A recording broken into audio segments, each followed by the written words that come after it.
Good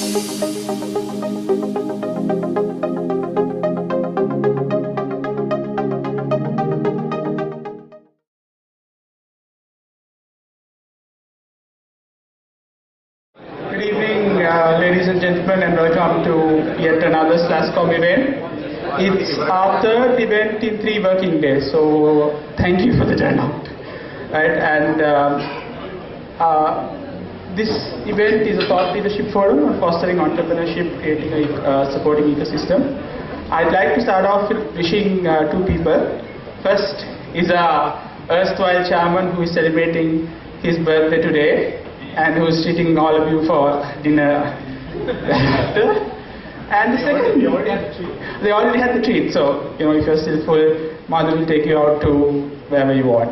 The second person is the person who just ordered a Jag, a startup entrepreneur from Sri Lanka. No, it's not Jeevan Ghanam. He's more of a posh man. There's a gentleman in this room, just ordered a Jag from a tech startup that he has started, and the funds are flowing. So potential is there. I'd like to congratulate both gentlemen. The other person knows who I'm referring to, so I'd like a ride as soon as you bring it down to Sri Lanka and clear all custom formalities. To get things underway, let me invite our birthday boy and our chairman, Mr. Madhu Ratnayaka, to address a few words to you, and then we get on with it. So I've never seen this room this full for a SLASSCOM event earlier, so Shruti, you're really bringing the crowds in here. So we hope we will have many more of these kind of events. What I want to really talk a little bit about is give you some idea about why we're focusing on this, why we're really looking at the startup ecosystem, and then give you a bit of background, where we came from and where we're trying to go as an industry, right? And then tell you why today's topic is important for us. And if you look back in the past, especially 5 years or so, we've done a tremendous amount of growth from a revenue, from employability point of view. We've gotten to $600 million in export revenue. We've grown workforce almost 100% over the last 5 years to about 67,000 people now. And we've just begun to see the dots on the startup ecosystem, right? We've seen some venture funding coming in, like a Lanka Angel Network, and then some of the startup hackathons and things like that really started to play its role in creating a startup ecosystem. I think it's important, especially as we look forward for maybe the next 10 years, right? If you look at this industry, especially the outsourcing industry, the first $100 billion came from predominantly from value arbitrage, right? The companies trying to leverage value differences especially in the West and trying to leverage that to deliver services, and India obviously leads in that, right? And the next $100 billion of this will come by and large from, first came from cost arbitrage, and the second one will come from value arbitrage. And in that space, we need to figure out how does Sri Lanka take a piece of that next $100 billion, right? I think there are a few things going right for us. One is that if you think about the regional growth, think about APAC and even the African region, it's getting wired at a rate. The telco penetration is tremendous. The growth in IT spending in the emerging region is about 1.6 times faster than the West. So there's a huge market and huge accessibility getting built up, right? And I think the innovation for this region also has to come from the region, right? You won't find Tata Nano, for example, being conceived in the US, right? You have to see 5 people on a motorbike on a road to really think about a Tata Nano, right? So if you want to come up with products and ideas and product-led services for this region, it has to come from here, right? It will not come from somewhere else, right? And then a hugely growing market, extremely getting wired very rapidly, and I think we have a tremendous opportunity to innovate for this region. So our goal in the next 10 years or so is to get to a $5 billion industry. Right? From today $600 million, we will get to about $1 billion in the next couple of years, and I think our set target is to get to a $5 billion industry by 2022. Right? And part of that is will have to be from products and innovations, and we believe that by that time we can get to 1,000 startups in Sri Lanka. So that's our other aspirational goal. I'm hoping some of you guys who are already started or thinking about that will be a big part of that. And as a country who is, I think, well positioned for that. If you think about our top 5% of our people, talent goes to technology, right? If you look at the university system, and as a country, we are extremely agile. We can get people, academia, industry, government into one room and have decisions made very, very quickly, and we've seen that in the past. So I think we've really positioned very well to be able to agility and the talent and the competencies that we are building to build up a great startup ecosystem. So I think today's talk, Shruti will talk a lot about how do you build an ecosystem and what do you need to do to build that ecosystem. What each of us can play in that journey that we all have to take together. We are very excited at SLASSCOM about this journey. I think we have tremendous potential, tremendous real potential to be an innovator for the region and then go beyond that. So I look forward to the talk and the panel discussion after that, and all the best for the session. Thank you. Thank you, Madhu. I will attempt to do 3 things in 15 minutes. The first is to give you a bit more in-depth information about the topic and some of our efforts in entrepreneurship. The reason is that we want you to link up with us. Some of the things that we found in the past, people are not aware of our initiatives, therefore they are not really linking up with those initiatives. The second one is I will introduce the speakers to you and also tell you a little bit more about the kind of events that we are going to do. Madhu touched the overall picture. I'll just give you a little bit more details as we go along. A few years ago we set up a vision which is to be the #1 industry in the next 10 years. I think, and we also set some other targets as well. We wanted to be a niche player and become a mid-market, a destination for mid-market companies as well. We also looked at being a catalyst as an industry body to achieve all these aims. We set up various forums to get to this $1 billion by 2016. We're at $600 million now, very well on target to get to $1 billion. Are we satisfied with the $1 billion? We are not, because we are very aggressive and very ambitious industry. So as SLASSCOM as an organization, over 5 years, we've got to 160 members, and we're growing at about 23% every year. And we're very proud to have about 90 or 95% of the export revenue from IT BPO coming from us. So as Madhu said, over the last 5 years, we've almost doubled our workforce. We've gone about 162% in terms of growth in revenue. We've been ranked in country indices by various companies. It is very important for outsourcing peers to come here. You need to achieve visibility, and we are there. We've received tremendous amount of support from the government, as Madhu said, and this has helped us grow the number of companies within the industry as well. So what do? I saw the list of people who registered for this event, and quite a lot of them are new startups. We're very happy to see that startup owners are here. So the next step to do is to ask you to join SLASSCOM. Why? Because we help you in sharing best practices, right, locally and internationally. We have trade missions supported by ICTA, EDB, and various other parties. Everyone has an equal chance to go on them. There is no favoritism. It's usually selected by either ICTA or EDB. We just facilitate the whole process. A lot of knowledge sharing. We can also help you reach the best talent by working with universities and professional bodies. A lot of networking opportunities. Today is actually a networking opportunity more than anything else. And there is subsidized training also channeled through ICTA that we help you, sometimes even among member companies as well. They have various activities.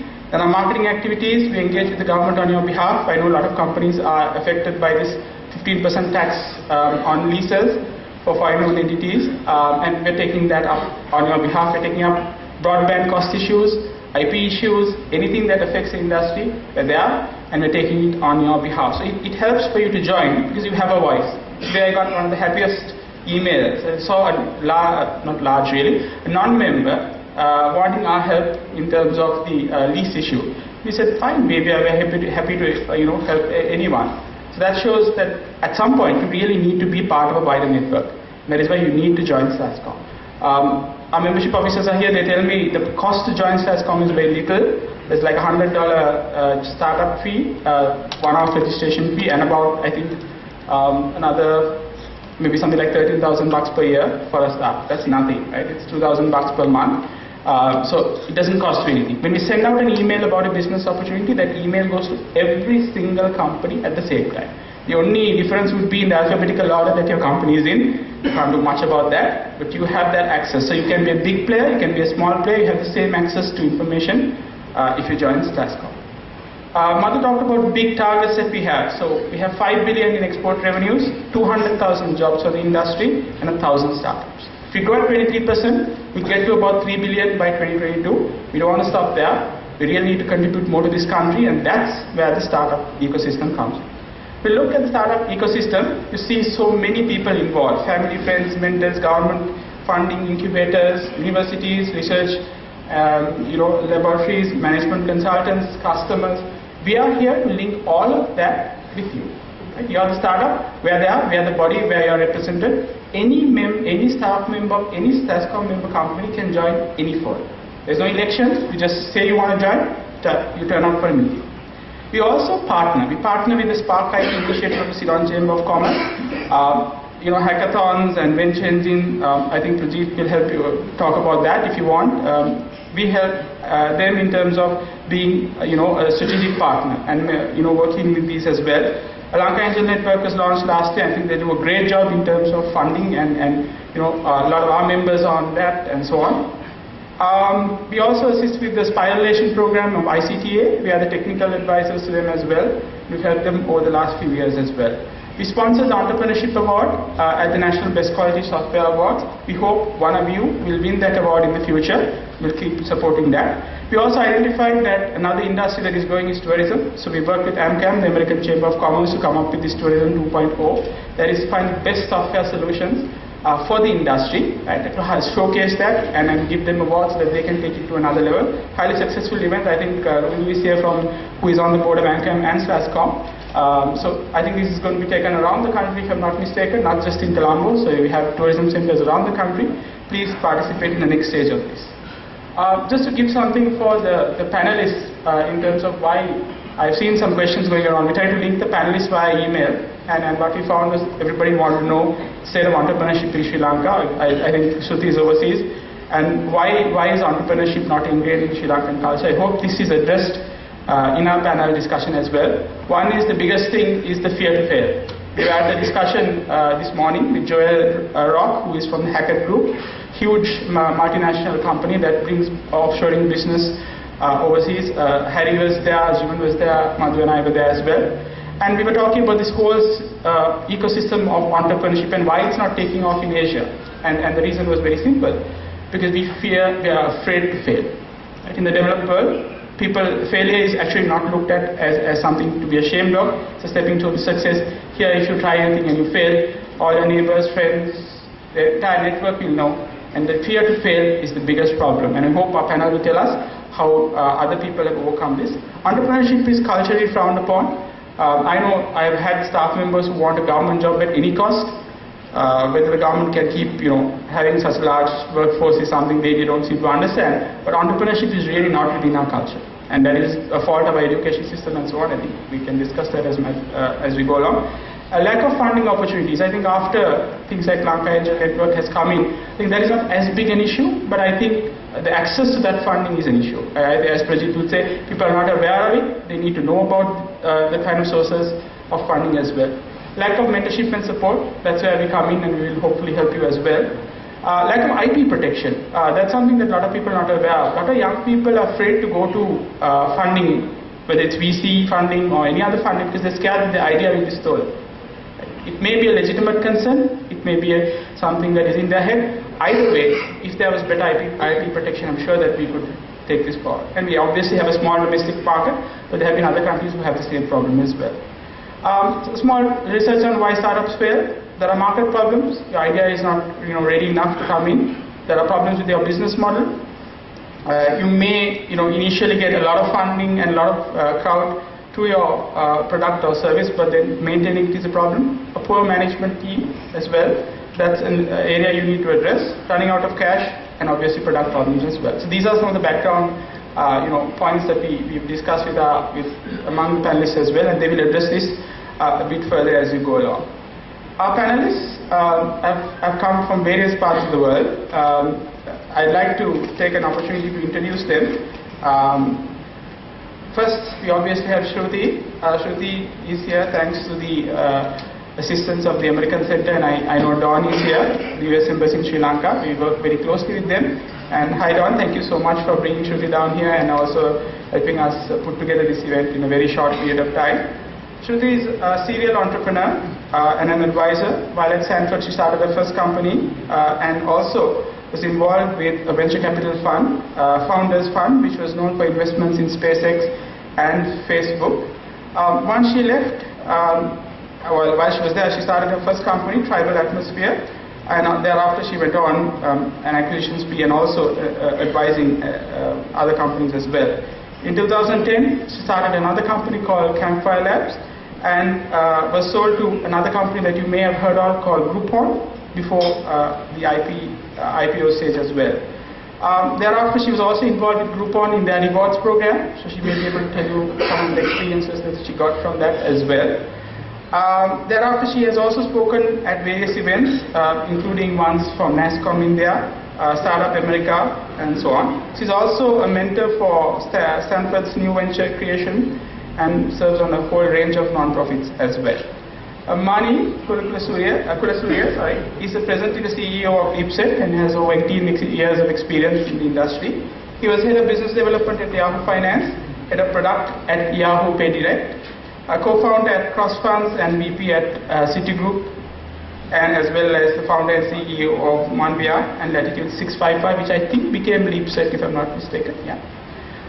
He holds a BSc in engineering from Tulane and an MBA from Vanderbilt. So both Mani and Shruti have come down from the US. Ruinu is also here from San Francisco. He's a director of Stacks and serves as head of operations and product development. Prior to joining Stacks, he was at Virtusa. He is vice president of operations as well. He's worked in Canada as well at Nortel Networks and also here at JKH. He also serves on the board of another body called AMCAM, I think. Yes. And obviously, the General Secretary of SLASSCOM. He holds an MBA from the Common University of Australia and is an electrical engineering graduate from Queen's University in Canada. He's mentioned his school. I'm not going to mention his school. Jeevan is a visionary behind the first IT park in Sri Lanka. They like to describe themselves as the first IT park. I describe them as the only IT park. The reason being being a visionary and translating that into reality. Two vastly different challenges. So hats off to Jeevan. Orion houses about 3,500 employees and has ambitious plans of reaching 3 million square feet by 2020. He is also the CEO of Anthem, the largest companies within the manufacturing industry in the country. He and his brother set up Providence, which is into BPM services, and now SACS, which is St. Anthony's Knowledge Services, which is more into FAO industry as well. Jeevan is founding member of the Lanka Angel Network, and I think his role on our panel is to talk about the perspective of VC funding and what you look at before investing, and more importantly, what will keep you invested as you go along as well. My favorite person on the panel is Chandika Jayasundara. He is the CEO of Synergics, which he co-founded in 2008 in Australia. And he has, I think, a center here as well. A lot of your work is now done here. His company does work for NASA, Cisco, Amazon, and Salesforce, among others. Before Synergics, Chandrika was a researcher on online collaboration at the University of Melbourne, a software consultant and an engineer independently and with Virtusa as well. He holds a BSc Honours from the University of London and an MSc from the University of Melbourne and a postgraduate diploma in marketing as well. I just need to also talk to you about another upcoming event. This is Quizathon. Entry is closed this Friday. It's the most fun event of our calendar. Almost all our events are for older people, all the CXO level people. This is the only one we have for young engineers and QA people and accounting people. That's on the 27th at Kingsbury, and registrations close on Friday. So you can see some photographs from last year's event, and you are encouraged to come dressed in whatever costumes that you like as well. I also need to recognize a couple of our partners for this event. Our online media partner is Digit, which is an IT magazine founded in 2009 and revamped, Gihan tells me, in 2013. The magazine provides its readers up-to-date IT news and coverages on the most important IT events that happen in Sri Lanka. Digit provides a platform for clients to showcase and promote their events to highly engaged viewerships. They have a SMS alert facility, and also you can use it via smartphones. I must really thank Gihan, because we put together this event on Tuesday or Wednesday. Traditional media were very slow to take it up because they have these deadlines and they take some time. And the reason why we are sold out now, these are the people we said yes to. There's about another 100 people that we said no to. And the promotion was really done by Gihan and his online. So this is the time for the first time we decided not to go with print media partner and just to try it online. And fantastic, I must say, the viral marketing was incredible, and I'm really thankful to Gihan for helping us with that. We also have partners in terms of Virtusa Stacks, IFS, Navandis, Millennium IT, Orancity, and First Source Dialog. Within 5 minutes, all of them pledged whatever small amounts we required to put this event together. So we were so happy that this crowdsourcing business worked very fast. And I'd like to thank all of them for doing that. It was the fastest 5 minutes in which we raised funds for anything. We also would like to thank Elephant House, who haven't given us a cent, but have been happy to give us some of your drinks. So please patronize their range. I'm told they are sugar-free and contain 0 calories. So please patronize their drinks as well. I'd like to also acknowledge the support we have from the Dharma Vihari Foundation, which is recording this event, and you will find the entire proceedings online at learntv.lk, and they also run Nanasa TV. They're looking towards getting 8 educational channels on Dialogue TV, and we're hoping to partner with them to cover some of our educational programs. So we'd like to thank them for the coverage as well. I'm done. So I'd like to take this opportunity to ask Shruti to come online, and let's get this on. Good evening. I'm super delighted to be here. The one thing I will say, though, is I wish there were more women in this audience. I'm feeling a little bit alone. So us women, we need to stick together, okay? Anyways, I'm very delighted to be here. I'm excited to talk about fostering entrepreneurship and creating an ecosystem for sustainable growth. Before we dive into the core of my talk, I want to talk a little bit about myself. You guys already covered it a little bit, but I want to make some clarifications. The first is the company that we sold to Groupon. I was actually part of the core team, not an original founder, so good clarification there. Second of all, in terms of my free time, I love to do a lot of mentorship, and I love to do a lot of advising to early stage startups. My main focus is around design thinking for product development. So if you want to talk about how you develop a product in the new age, that's something we can talk about afterwards. Or another area I love to advise early stage startups is around early stage, what I call hustle marketing, how you get to your first milestone of customers. So these are two things that if you would love to talk about after this presentation, I would love to talk to you about it. And then finally, I love to dance. I just put that photo there because I think it's important for everyone to always do what they love to do, which is, for me, entrepreneurship, and the second thing is dance. So I want to start off with a bit of a story about my childhood. Have any of you guys seen the movie The Wizard of Oz? Have any of you guys seen this movie? So I literally grew up where Wizard of Oz was taking place. Not the Oz, but in Kansas. I grew up in basically the smack dab of the middle of the United States, where we had a population of maybe 10,000 in my city. It was very small. And the reason why I tell you this story is because most of my friends who went to high school with me, 50% of my freshman class as a 9th grader actually didn't graduate high school. Think about that. My 9th grade class, 50% didn't graduate high school. And although my friends from growing up in Kansas, where there was nothing to do, were very smart and brilliant, they lacked guidance, they lacked mentorship, and they lacked support. And as a result, they weren't able to graduate high school, go to university, get a job, and optimize for their future incomes. The one thing that was different from my circumstance compared to my peer group's circumstance was that I had a great dad. My dad was a very liberal man, but he was a very liberal guy, and he was a very supportive guy. And he mentored me since I was about 12 years old around entrepreneurship, around getting into university, and around making a life out of myself. I even remember when I was 12, he used to make me read a business book, one every month. I used to hate him at that time, but now I love him because of it. But why I tell you this story is because growing up, I didn't realize the value of nurture in my personal success, but looking back, nurture was much more important to my individual success than nature. And I think that's extremely true for entrepreneurship. You can't just infuse a lot of money into an ecosystem. You have to nurture it to make it thrive. So why do we want entrepreneurship to thrive?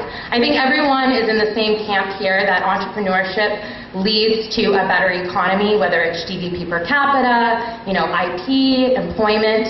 I think we're all on the same page here. Frankly, there's actually a lot of research out there that disputes this, but I think in this room, we're all on the same page. Regionally, I support all of your guys' goals as an organization. 1,000 tech startups by 2022 is ambitious, but I think it is something that's really going to get you guys to that $1 billion milestone as well. So, when we're thinking about fostering an economy in terms of fostering its entrepreneurial culture, we think about a lot of things, right? There's a lot of things, and the last couple of slides, we saw that circle with 10 to 15 things that really foster it. And it really does take a lot of things. It takes things like mentorship, it takes things like capital, deregulation, destructing cultural and familial boundaries, access to entrepreneurial education, raw talent, and infrastructure. There's a lot of things that it takes to be an entrepreneurial culture. However, in my experience, and I would say several of my friends who have gone through it, there's one thing that I think when we're building an ecosystem, we tend to overlook. And that one thing is mentorship. So the reason why I told you that story about me growing up in Kansas and 50% of my freshman class not graduating was because I wanted to bring a highlight to the mentor in my father and how important that was to my professional growth. So the first thing is, I'm obviously very passionate about the concept of mentorship. In fact, I recently created a company that's called Mentor Zen, which literally gives access to mentorship in terms of their educational and professional growth. But the reason why I wanted to focus on mentorship is because I believe mentorship actually drives the quality of ideas. And if you can create an ecosystem of quality ideas, then I believe capital will follow. I think sometimes capital is often viewed as the biggest barrier to entry to starting an ecosystem. However, I want to push back on that ideal that capital is, the single most important thing and the access to it. There's a book that I've read, and I'm sure many of you guys have read, which is called Boulevard of Broken Dreams. And the author, Jonah Lerner, basically talks about how several developing countries, their first approach to creating an ecosystem of entrepreneurship culture or product culture is injecting capital into the system. However, this always fails. And the reason is because there's not necessarily the quality of ideas, and there's not necessarily the guidance to get those ideas to implementation. Another statistic I like to always talk about is in the Valley, 20% 20% of the VC money actually contributes to 80% of the return. And that basically proves that, money is not created equal. What you need is, with money, is strategic partners, mentorship. And that's why 20% of the top VCs make 80% of the returns. So again, this is a very, very critical component to creating an entrepreneurship culture, is mentorship. Now, I'm not saying that access to capital and deregulation and all these other issues are not important. I'm just saying that mentorship is often overlooked and need to be considered when you guys are developing policy that really fosters entrepreneurship. So what is mentorship? I realize that many of you guys are like, that sounds like a very vague term. I don't understand. So I define mentorship as a supportive, trusting relationship between an entrepreneur and an expert. And these relationships should create fruitful value, meaning economic value. It's not always just having a mentor to give you a slap on the back and say, Shruti, you're doing a great job. They're mentors that actually help you with your strategic goals and with your economic goals. In terms of mentorship, I hope you guys like this picture of Yoda. Is anyone Star Wars fans? I'm a bit of a nerd, so I tend to watch all of these movies a lot. Anyway, I think that mentorship impact is huge. The first thing is mentorship leads to an increase of self-confidence. And I think as a culture, because we fear failure, having self-confidence is extremely, extremely important to being successful, and that's unique to Sri Lanka.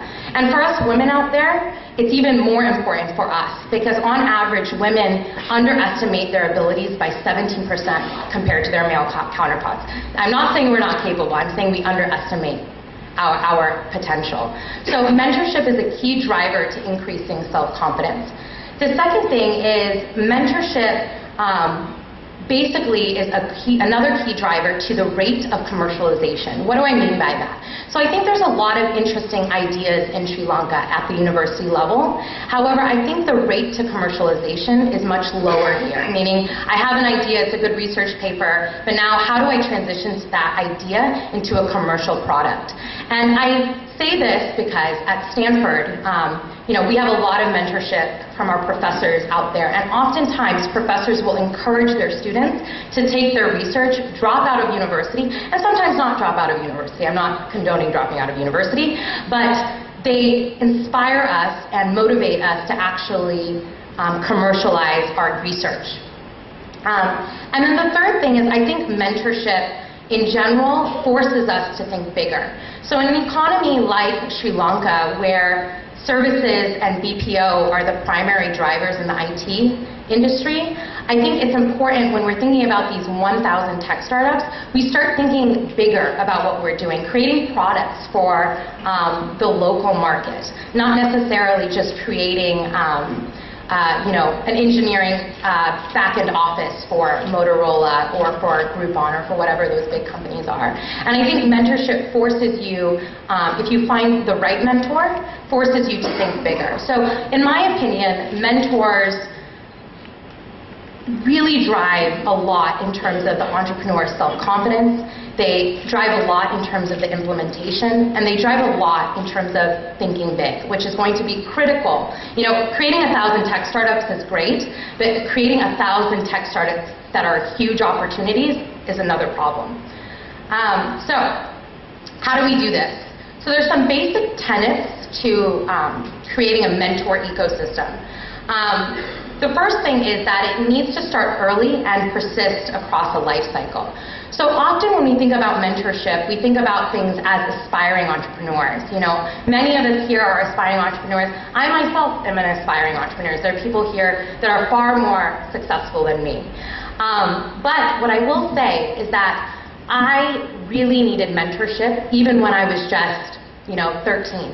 And it's important to start that process early, because as we get older, we fear failure more.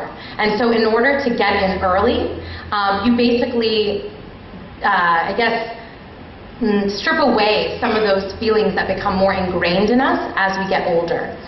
The second thing is it needs to be viewed as societally acceptable. So I remember growing up, even though I grew up in the United States, my parents were very traditional about, tests and doing things on my own because that was the right way. And so I was very scared about asking for feedback from my peers. I felt like I looked dumb or naive. And as a result, even at university, when there was something hard in class, I would never ask a question. And even my first startup, we raised around $1 million for my first startup, and in the first 6 months, I remember I was just in a room with my 3 co-founders, and we didn't really ask for help. We didn't ask for feedback from our customers. We didn't ask for feedback from our advisors, mostly because we also thought we were really smart, which we later found out we weren't, but also because we felt a little bit embarrassed to frankly ask. And so it needs to be societally acceptable. And the other thing is I think this is more common in East Asian and South Asian cultures. And my first founding team of Tribal Atmosphere just happened to be a bunch of Asians. So I think it's important to make this a little bit more societally acceptable. The third thing is it can't exist in a vacuum. So you can't have mentorship and then not have access to capital. This isn't going to work. You need it to be a several-pronged approach, but it just needs to be prioritized. And the last thing is that it can't be a one-stop solution. Each community will respond differently to different aspects of mentorship. Women actually respond more, I think, to mentorship. In fact, there's a recent study out of Harvard Business Review that said 44% of top women CEOs attribute mentorship as their driving force in terms of their success. So it's really important to not do a one-size-fits-all program and realize that different demographics actually take different needs. So the last thing I want to talk about is how we I just want to give some tips. I don't know if you guys will receive this or if it actually makes sense on the local context. However, these are some of my thoughts of what needs to happen from childhood to when you become an adult in terms of creating the next generation of a great entrepreneur. So moving on. So as a child, when we're 5 to 15, you need role models to inspire you and a community that supports you to dream. At this stage, you don't necessarily need one-on-one interaction with a mentor. I don't know any 12-year-old creating a lemonade stand that has a strategic mentor helping them optimize growth for that lemonade stand. I'm not advocating that. What I'm advocating is that mentors are role models in the community. So, I came across this 40 under 40 article that you guys had published. You're in it, Jivan. There's several of you that are in it. I think that it's important to create media like that a lot more because people need role models in terms of mentors growing up. And even for women, ladies, there's not that much representation for us. We need to find those women that are great entrepreneurs and publicize them. And that's what this community needs to do, is we need to inspire the next generation of children that it's okay, to be an entrepreneur. I remember when I first started thinking about entrepreneurship, I was like 13, 14. My grandmother said, Shruti, you won't get married. And I'm not married, so maybe she's right. But regardless, I remember feeling very, it was against me. Even now, sometimes she'll tell people I work for a big company and make a lot of money, and I don't work for a big company. So I just think it's extremely important to motivate kids at a young age, and the way that you can do that is through a role model and also through community support. So we can start with this group and our families and our communities, and basically if any kid is saying, I want to be the next Mark Zuckerberg, I want to be the next Steve Jobs, I want to be the next local entrepreneur here, you say, yes, you can. And that's a dream that they should have. So the next thing is, as a young adult, so I'm talking about kids in university, you need to start acquiring broad, practical mentors. So at this stage, you don't necessarily need content-specific mentors. You don't need necessarily someone that's really good at marketing or someone that's a good business development network type person or someone that's a great product person. But what you do need is broad, practical mentors. And I think that the way that you can do this is twofold. One is through entrepreneurial education, and the second is through competitions. So in terms of entrepreneurial education, I think that creating coursework around entrepreneurship is extremely important. At university at Stanford, my first company actually was incubated out of one of my classes, and it was a man named Steve Blank who was my first advisor. And my professor was literally one of my first mentors in entrepreneurship, and he taught me, A, to take the leap, but B, to also think about product development. I recently came across an initiative here called, I'm probably going to pronounce this wrong, so I apologize, but it was an entrepreneurship degree program at Sri Jayawardenepur, did I say that okay? University, and I was very inspired by that because I think that's exactly what we need. Or similarly, I know MIT has been out here doing a lot of incubation type programs with universities. This is exactly where we need to be. So you guys are doing, I think, all of the right things. It's just about doing more of it.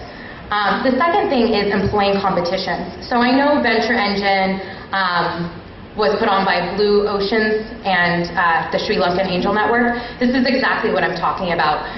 Connecting with competitions, first of all, create quality of ideas.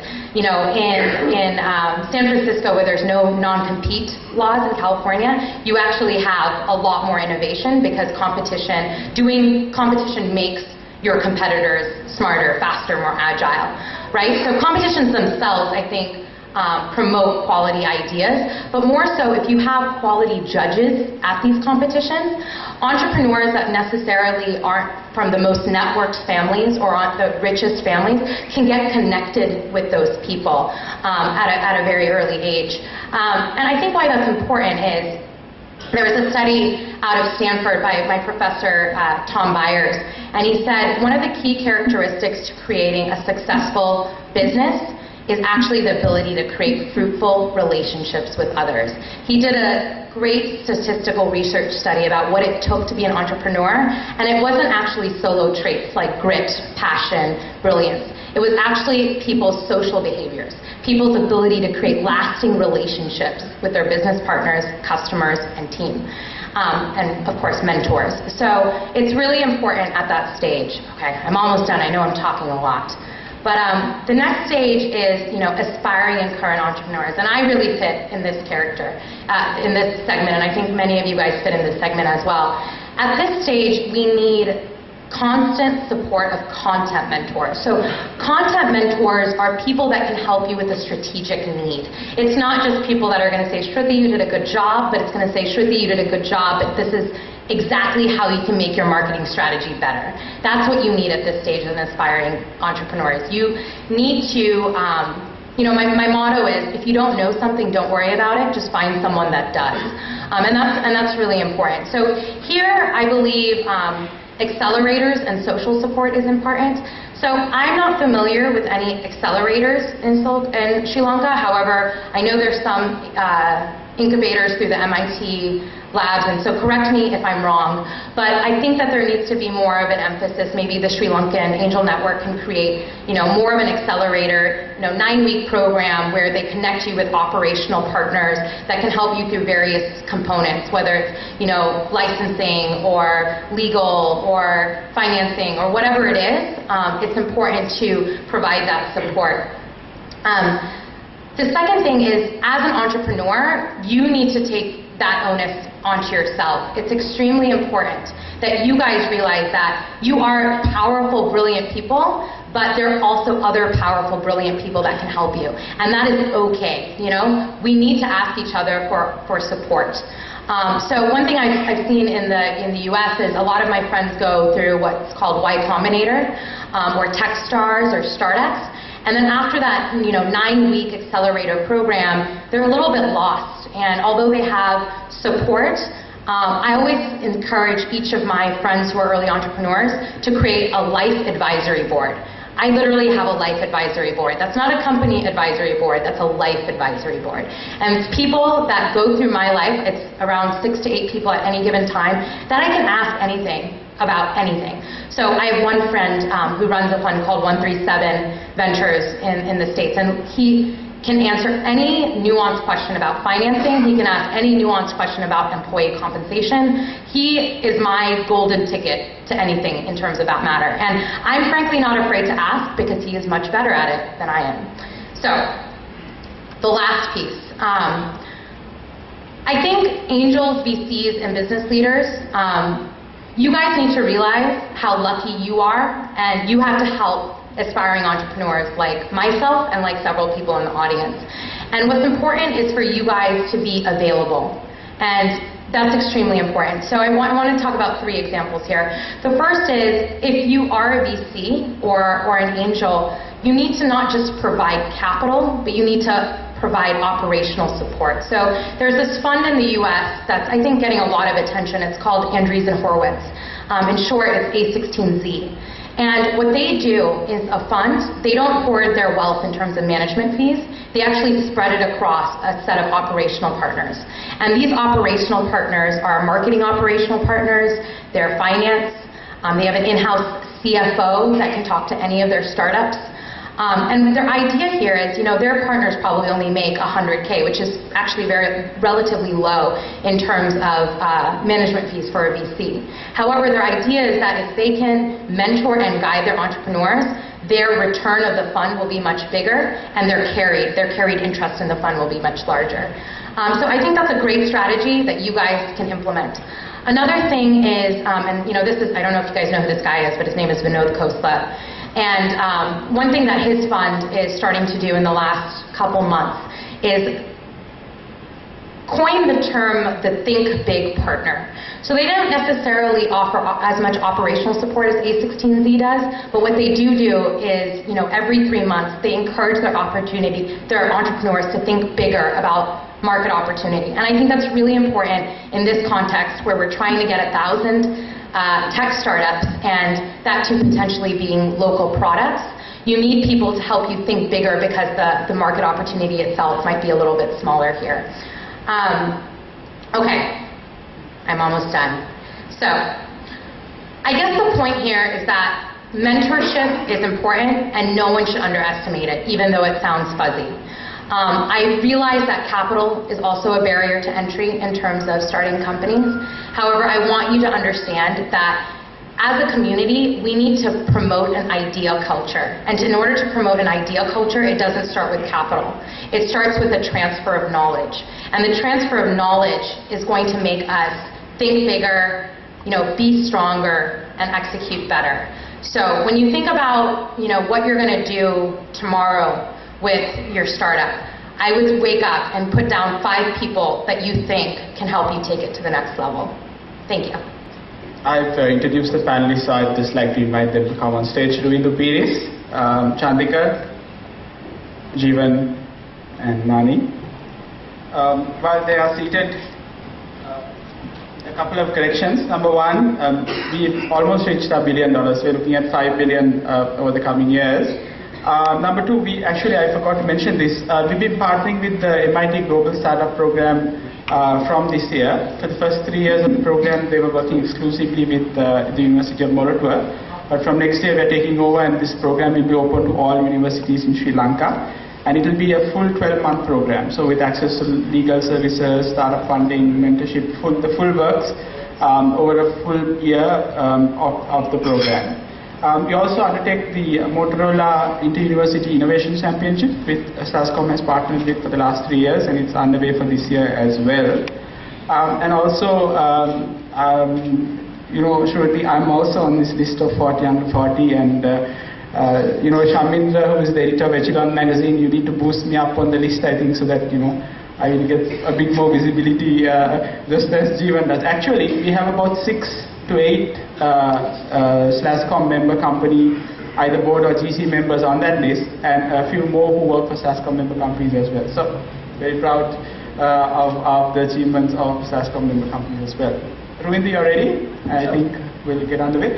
Just one more thing I need to do, which is to ask you to join us in terms of the conversation on Twitter and Facebook. If not, Hajara is at the back and who is staring at me very angrily, will get very angry. So even further, yeah, you can join us now. Sorry. I think Facebook and Twitter, you can see them where you can join them at the bottom of this page. Okay. Ruindu? Sure. Thank you. Okay, guys. firstly, thanks a lot. That was amazing. Appreciate you taking the time to come over here and share your thoughts with us. Just to kind of introduce the format that we had in mind, I'll quickly go through that. What we had in mind was that we'll have each of the panelists introduce themselves briefly. There are three things that we're looking for, I guess, in the introduction. First, reflect back on your experience in terms of your startup, some of the achievements, what really worked for you in terms of your journey. But I think most importantly, then kind of try and divorce yourself from that experience a bit, because some of it is dated. And then look at it from the new context of where we are right now. And kind of what we're trying to get to is at the end of the evening, hopefully, and we'll engage with the audience as well, is on this journey that we're trying to take off as 1,000 tech startups, is really to kind of figure out what is the execution plan. What should be our next 90-day plan, if you like. So there's a goal, there's a much larger vision, there are big buckets to think about what need to get done. Those are pretty common across the board, if you think about it. And just to give you some background, we're not alone in this, right? There are a lot of companies, actually, interestingly, India, right? I don't know how many of you have heard of this. India just launched a 10,000 startup goal that they want to do by 2020. Google is the primary sponsor. And you know, if you think of the numbers, it's not too bad. They have 3 million IT professionals in India right now. And with 3 million, in 2020, they are hoping to get 10,000 tech startups. If you think about the ratio of number of employees or IT professionals to the number of startups, that's about 300 employees for every startup that they're trying to target. The numbers for Sri Lanka, we're around 60,000 employees right now that we have in Sri Lanka in IT, and we're targeting about 1,000. So it's about 200 employees for every startup. So I'm just trying to put that out there, saying while it seems very lofty and ambitious, I think we're well within the reach. Australia has just launched a program with Google itself, and PwC did a report. They're trying to target to have a 4% impact on the GDP of Australia by 2033. So this is something that everyone's kind of launching into. Coming back to what I'm hoping that the panelists will do is, with that in mind, come back into what do you think are the top 3 priorities. And I'm trying to get to, while mentorship is important, let's think of actionable, executable stuff in Sri Lankan context. Beyond kind of what are the things that we have at the table right now, what specifics do you feel will really have an impact in terms of helping us take this journey? Right? So start off with your experience and then kind of lead in with your view. We'll kind of hear from the panelists across the board, and then hopefully that will lead to a debate and open up to questions, and hopefully finally end up with what we collectively as a team in this whole room figure out, hey, here are the top 3 that we're going to really prioritize and go on. Okay? Great. So with that, let me start off with Mani. All right, thanks. I've met a bunch of you guys here. I've come to these SLASSCOM functions. Whenever I'm in Sri Lanka, I try to attend one of these, and phenomenal job in what you guys are doing here. So that's pretty amazing. So Imran already gave more of the, let's say, the commercial introduction of me. So I'll give a little bit more of an informal introduction. So as you know, I'm Sri Lankan. I grew up here. I grew up in Kandy, and I went to the US to go to university. And when I left university, I got a job at Citibank. And my parents, my family were ecstatic. Big, giant bank, he's going to make it big there. 2 years later, I called and I said, you know what, I hate it here, I quit, I'm moving to Silicon Valley, I'm going to start a company. And my mother almost had a heart attack, right? She could not understand why I would make a move like that. And I almost failed through the process of trying to figure out how to do the startup. And got a little bit lucky along the way. And 2 years into that startup, got acquired, right? And that was a nice success. It was a great boost to my own confidence. And my family and my, let's say my social network here in Sri Lanka kind of looked, well, maybe he wasn't wrong, but they weren't quite convinced. I ended up at Yahoo. I worked there for 4 years, and again, if I look back at what my family was thinking of me, they were quite happy that I was back again at this big branded company.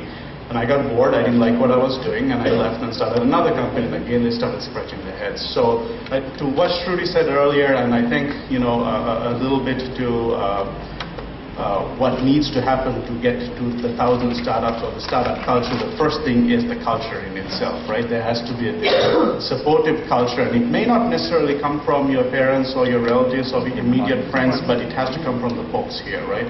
This is where the entrepreneurs can like lean on to the folks that say, you know, we understand what you're trying to do, we understand the difficulty that you're going through, right? So, and then the second piece that I think is quite important is the idea, right? And in the last 6 months, or maybe a year, it's been incredibly eye-opening to me how not just one, not just two, but several organizations that, you know, are not necessarily interrelated in Sri Lanka are all thinking about startups, about entrepreneurship, about supporting this. So that's impressive, right? But a missing piece here, I think, a little bit is the idea.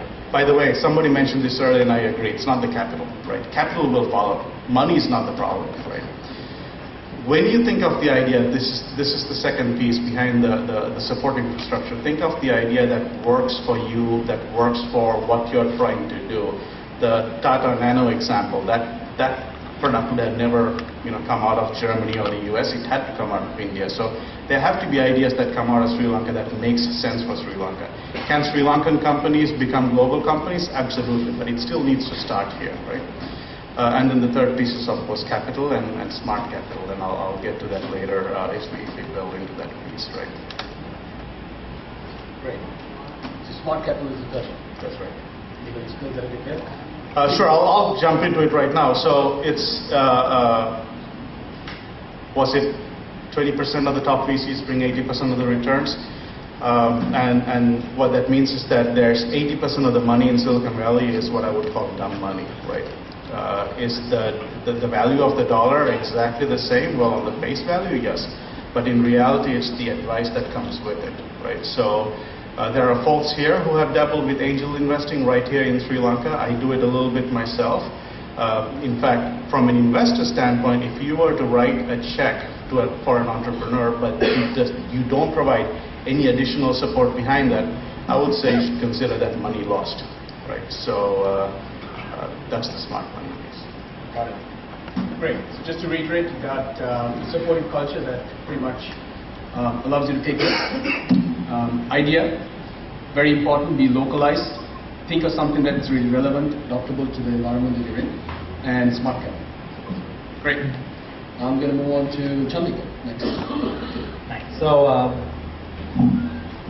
I think Imran covered a bit about my background, but what I want to clarify is we run a startup ourselves, which is called Creately, which replaces a product that you guys might know called Microsoft Visio.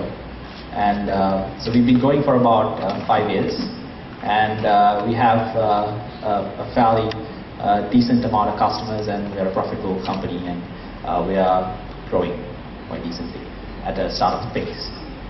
So we after I graduated, I worked for Batuza for a couple of years, and then I was in Australia doing my master's, and then after that, after doing some work there, stumbled upon this idea and thought it was a good thing to work on, and we started the company. And as soon as I started, the best people to work with were here in Sri Lanka, and it simply made sense for us to come back here.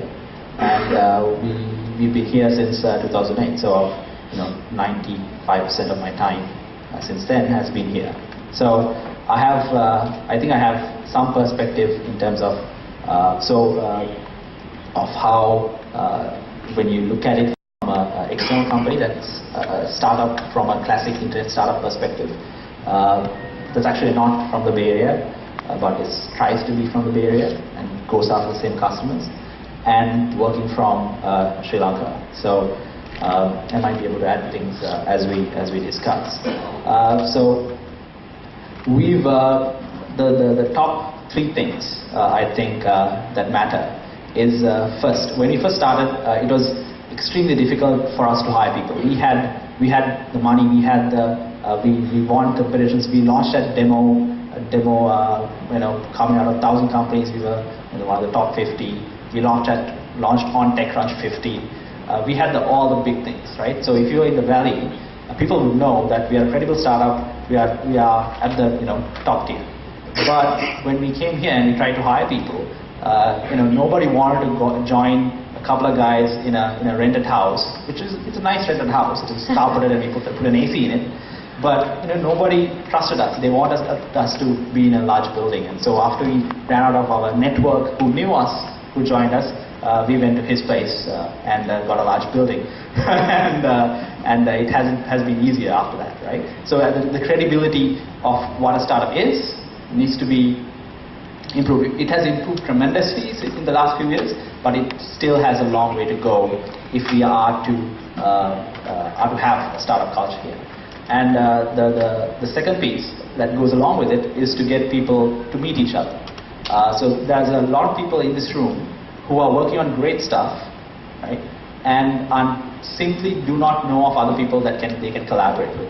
The best thing that happens in the Valley is that there's so much, serendipity of meeting people that you can work together, that you just meet today, and you suddenly hit an idea or form a team or get connected to some other partner that will help you grow your business a lot faster or bigger. So on an actionable thing, I think that would be more startup-focused meetups. There's a few starting to happen now, which is a great thing, but I think we need more of it and more sponsors and more supporters of this sort of things. And the next piece, which I wrote down somewhere here, is actually access to market, working off what Mani said. As in, people think of great ideas, right? So as in, we've been around and we've been talking to people here a lot, and people come up with great ideas, but they're not. Sometimes it's already been done, as in you simply Google it. It applies to a different market, or it's simply a bad idea. Bad ideas exist because you don't know what the market is. You don't have access to the market, right? So, and the other half of the problem is we are in Sri Lanka and we are building technology products for quite a small market, and that creates an issue in itself. Are these startups fundable at all? Will they make enough money to even pay their own salaries? So it's an interesting problem to solve, because you have the benefit. The key thing about startups, actually, I want to comment on the 5 billion figure with sort of 200,000 employees number, because if you had 1 billion with 60,000 or 70,000 people, that doesn't scale exactly to 5 billion. If we multiply it by 5, that's 350,000 people for 5 billion. So startups don't work like that. They scale a lot faster. So we have a small team, small number of people that scale to a large revenue number, a large market impact. So to do that, we need to be in large markets. We need to be able to reach out to larger companies. So, for example, we have a very small team. We have 18 people. That we have 500,000 people that use our product every day, and it's all around the world. So that's the kind of thing that we need to get to, but it's extremely difficult when you're looking at it from a local perspective, because you have no idea what this customer sounds like or what they smell like, or you can't simply read on the internet about a customer and really know the nuances that actually matter to them when you actually sell to a customer. So I don't know how to solve it, but I think we can get around to it eventually. So these are my top 3 things. Got it. So create credibility for startups so that you don't have to pay a lot of high rent to Jeevan. Sharing of information in an open manner so that we create trust. And I guess the whole notion of implied trust, right? So you see the entrepreneur on the other side of the room, and then automatically you have this trust, which I agree. I think the more you share, the more events that we have. Form partnerships that actually propel your business. Exactly. I think we're all solving the same problem, a lot of re-engineering. Got it. And I think interesting the third point, which is kind of not contradictory, but I think it's a bit, it'll be interesting to have that discussion from what Mani said to what you're saying, idea, right? Is it a localized idea? Do you start sometimes with what you know locally, and does that kind of help grow? If it's only 20 million, well, is that going to be enough to be fundable? Versus should you be thinking big at the start? and then make sure that you're engineering right off to something that has a much larger reach.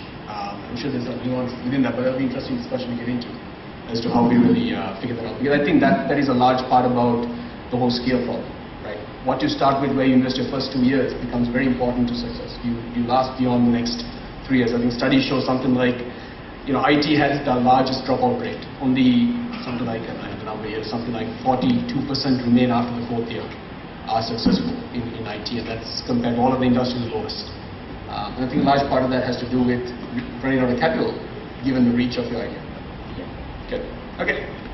Jim, over to you. Just to start off with, I'd just like to say a bit on the background, really tied up with what Shruti had mentioned in her presentation as well. And one thing she mentioned was nurture. I think for me, personally, my grandfather was kind of a great role model, starting off with, and I don't think many know about his story, but he had the ultimate startup in a sense. He had very humble beginnings, and just through hard work and perseverance, was able to create kind of a business entity of significant size. So I think that, in a family perspective, that nurture was really important to kind of growing entrepreneurship for me personally. The first real spark was in college, and Shruti mentioned about competitions. Was really in college for me when we had a competition organized by the University of Wisconsin, where we created our first entity called Phone to Car, which was a ride-sharing system. We had a reasonable amount of success. We make about $3,000, $4,000 a month, which was great for college students. And I think that really sparked an entrepreneurial spirit. So I think in Sri Lanka we need to emulate more competitions, and we are doing that as we go along. After I returned, I always knew I wanted to return to Sri Lanka and do something here. We started something called Kade, which is an online platform, and that was a disastrous failure. We were probably 5 years too early. Online markets weren't really taking off in Sri Lanka. People weren't willing to transact online. We had all the order to cash, cash on delivery and all of that stuff, and it did not really take off. But you learn a lot from failure, and for entrepreneurs out there, I just want to say, don't be ashamed to fail. I think, but fail fast. And from that, we were able to pivot into Providence with my brother, which was more like an IT services and BPO firm, and now we're reasonable size, and we do quite well in Sri Lanka. The real baby was kind of Orion City, which we started, which was again the startup, significant real estate startup, and now we have 500,000 square feet operational, 4,000, 5,000 people in an IT park, and now we want to take it 3 million. We have many other ambitious plans to take this across Sri Lanka. In terms of, I really want to look at the problems we face on a national level and kind of bring it up to individual. I think Sri Lanka really needs to differentiate itself from India. We're not an IT services play. As Madhu said, we're a more product development niche kind of vertical play, and we really need to think about, I know the buzzword is knowledge economy, but I like to think of it as creating a creative economy. Because if you look at it, knowledge is really cheap. I mean, I could go online today and get a degree from Stanford just by downloading the courses and applying myself and learning. So I think knowledge is cheap. It's really about using that knowledge creatively and creating enterprise. So I think that's where Sri Lanka really needs to kind of differentiate itself on a national level. And I think just speaking about 2 years ago, we didn't have a lot of stuff going on, and I met Chandika, I met Sanat, and we were discussing how to do this on the SLASSCOM level. And then Prajit came along and we started LAND, and I really see there's a huge improvement in the last 2 years. We've seen such great competitions coming out. We've seen a greater caliber of entrepreneurs coming out in the last 2 years, and we really got to see, we really got to push and move that forward. I think so. On a national level, the main problem is making a creative economy, and a number of ways of doing that is is really increasing the funding. I think Lankan Angel Network has done some serious good angel investments. Rindu is part of that board too. But I think if you want to really get the ecosystem going, we need to look at the Series A, the Series B, funding the VCs in here, the PE deals. That's not happening to a great deal now. But as we move forward, as hopefully as the industry grows, that will happen. I also think another problem really is Sri Lanka is such a small place, as Chandika was saying, and we really need to get these ideas or provide the platform in which these ideas can go abroad to Australia, UK, to India, to other countries. And I think that is something that I think LAN is looking to do. We've started with having foreign investors try and invest in these companies and try and take these startups abroad, but we've got to do a better work with better incubators, better people mentorship going forward. And I think those are things that we're working on as the industry progresses, and hopefully we will solve that problem. Three, really, I think, is the quality of ideas. I think that, again, will take time. Rome wasn't built in a day. And I really think, startups here were looking to create an idea. Really, your business is just an hypothesis till you create your first transaction. So think about getting your first paid customer, and the idea of what Shruti was saying, hustle marketing, it's really important to kind of get your first customer, and till then your business is just an hypothesis, and till you prove that hypothesis right, your business is not viable. So Got it. So just to reiterate, shift from a knowledge economy to a creative economy. Knowledge is cheap. Make sure that you're doing something creative. I think you talked about the incubators, Series A, bringing the next round of funding. And I think the point is that, which is what Shruti brought up as well, Mani was confirming that actually access to funds is not the first hurdle. But I think you're calling out the fact that once we get through that, it's important that there are some big blocks. And I think if you stall, and if there isn't that next level of funding coming in to help you take to the next level and accelerate, kind of stall out. So you're calling that out there. Make sure that we get those in place. And then finally, the idea was the quality of the ideas. Right? Make sure that it's actionable. Ideas is just a hypothesis. A lot of people fear in sharing the ideas. But until you really kind of put it to traction and get something created from that, it really isn't really valuable much. Got it. What I thought we'll do right now is maybe we'll engage a bit. Shruti, if you don't mind, I know you've shared your first part about mentorship. Right. Unless you wanted to kind of first add the first three quickly. And let then me add something really quickly. Got it. Initially, I just wanted to say ditto, but now I actually have some ideas. You guys have inspired me. So there's three things that I want to think about. The first is how I get the confidence to start an idea. The second is how do I get an idea that's big. And the third is how do I get an idea that's big and I can implement it. I think those are the three stages.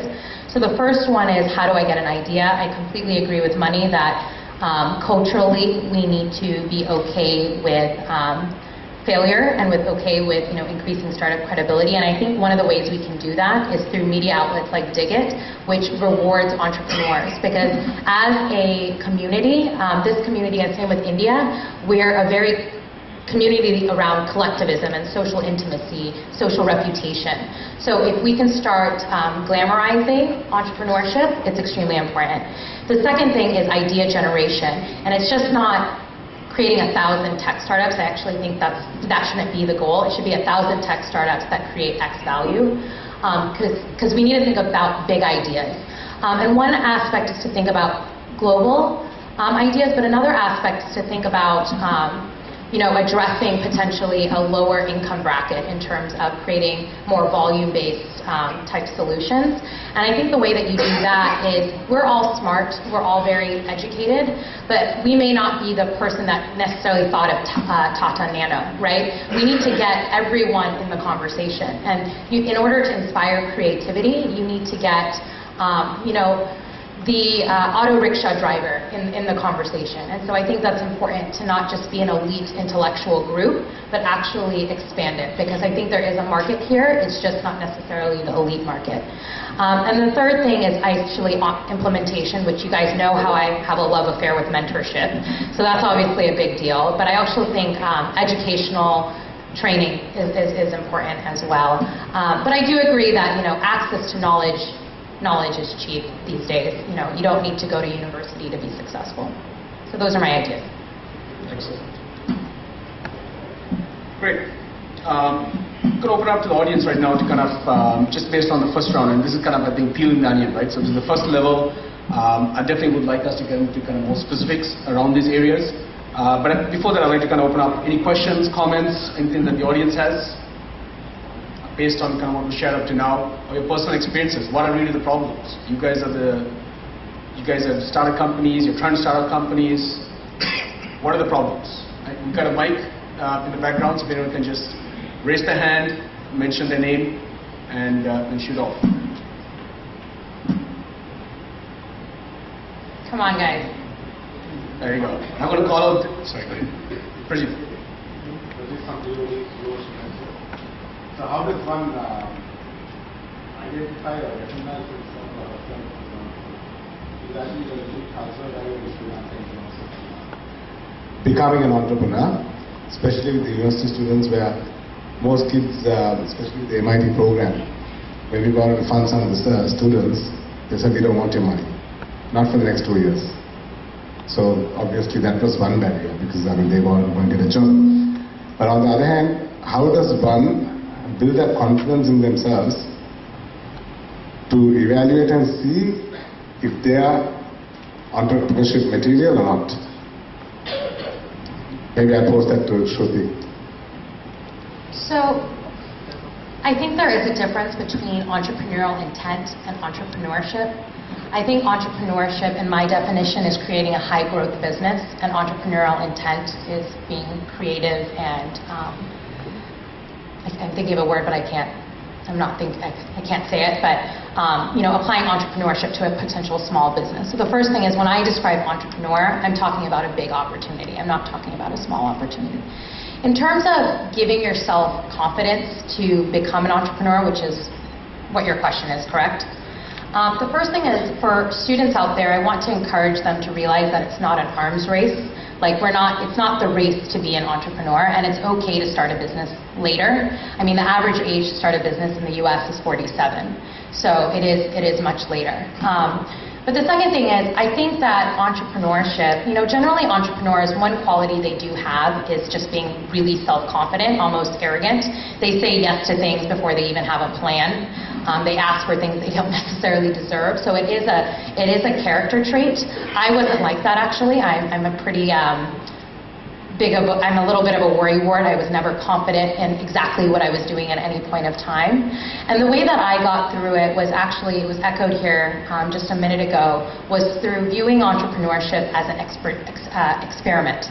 Right? So at this stage, when I first started my first company, I had a hypothesis, and I wanted to prove to myself that it was right. And so it wasn't pressure on this idea being right.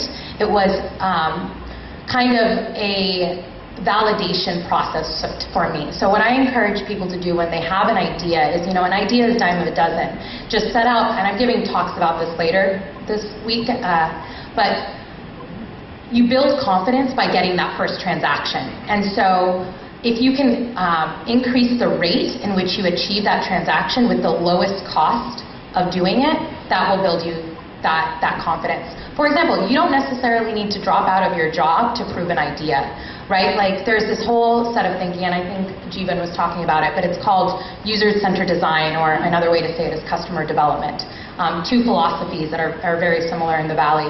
But the idea is that you can test your idea, test your product without spending any money and without building nothing, right? You can put up a Facebook ad. I mean, this is in the US context, we would have to think about how to localize it here, but you could create, Google ad, Facebook ad, directing people to a landing page saying that you're going to you solve this problem through this product. You haven't even built anything, you've just created low fidelity mocks, and you can get some type of proof of concept that gives you confidence. And if that makes sense in terms of the market opportunity, like, you might, for some of your ideas, you might get validation, but the market might not be big enough. And so you have to validate your idea and do the number crunching around the market opportunity.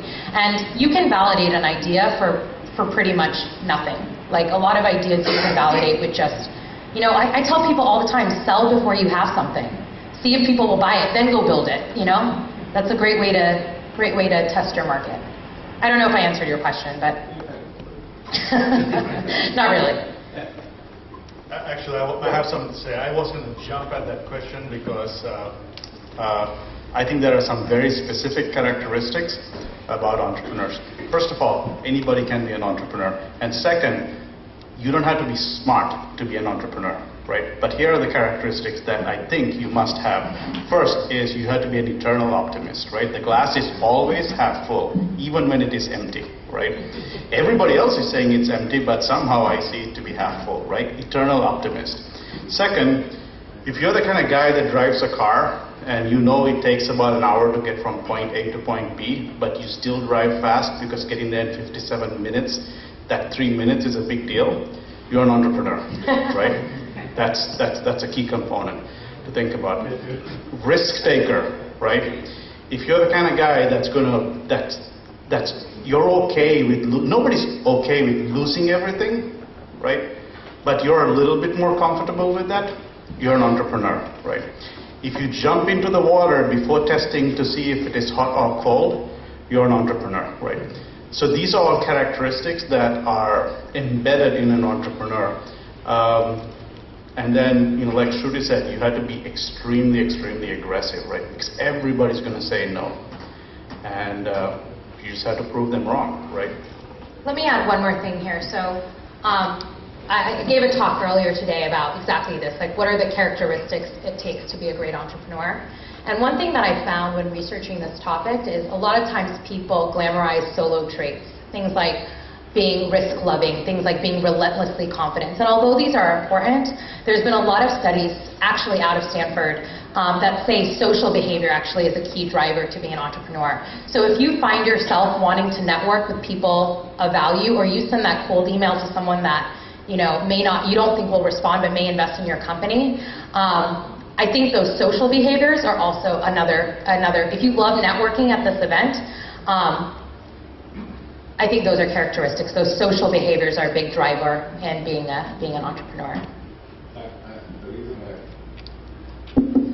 The reason why I asked this question was I think it's important for most of these startups to know the characteristics of becoming a successful entrepreneur, and the risks involved, and how you've got to have your skin in the game and be part of that risk. Right. Thanks. I think you'll both answer the question well. Sanat, you had a question, or do you know? Sanat? Sure.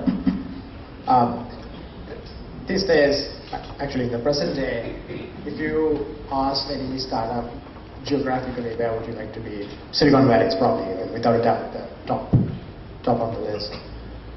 The growing economies are here though, if you take India, China, this region. If you look at how many people will be first time connected to the internet via smartphone versus developed markets, United States versus the emerging markets, the statistics are completely in favor of the emerging markets. So personally, I would much rather, if my time horizon is 20-25 years, I think it's better to be here in this region than in Silicon Valley, because the markets are here, we are going to see what's happening, the population growth is here. Just would like, then we're missing some stuff. We don't have Stanford, the IITs, right? So, a couple questions, just in nobody in particular. Do you share that view that this is a great place to be if your time horizon is probably 20-25 years? And second, what do we do to create certain cultural issues, Stanford, how do you create that? I mean, you create, probably Stanford was a huge, going to Stanford probably, Shruti's case, it probably helped you a lot in everything you did. How do we make the jump? Given that we have this opportunity, what do we need to do to take the next step? Or Shruti?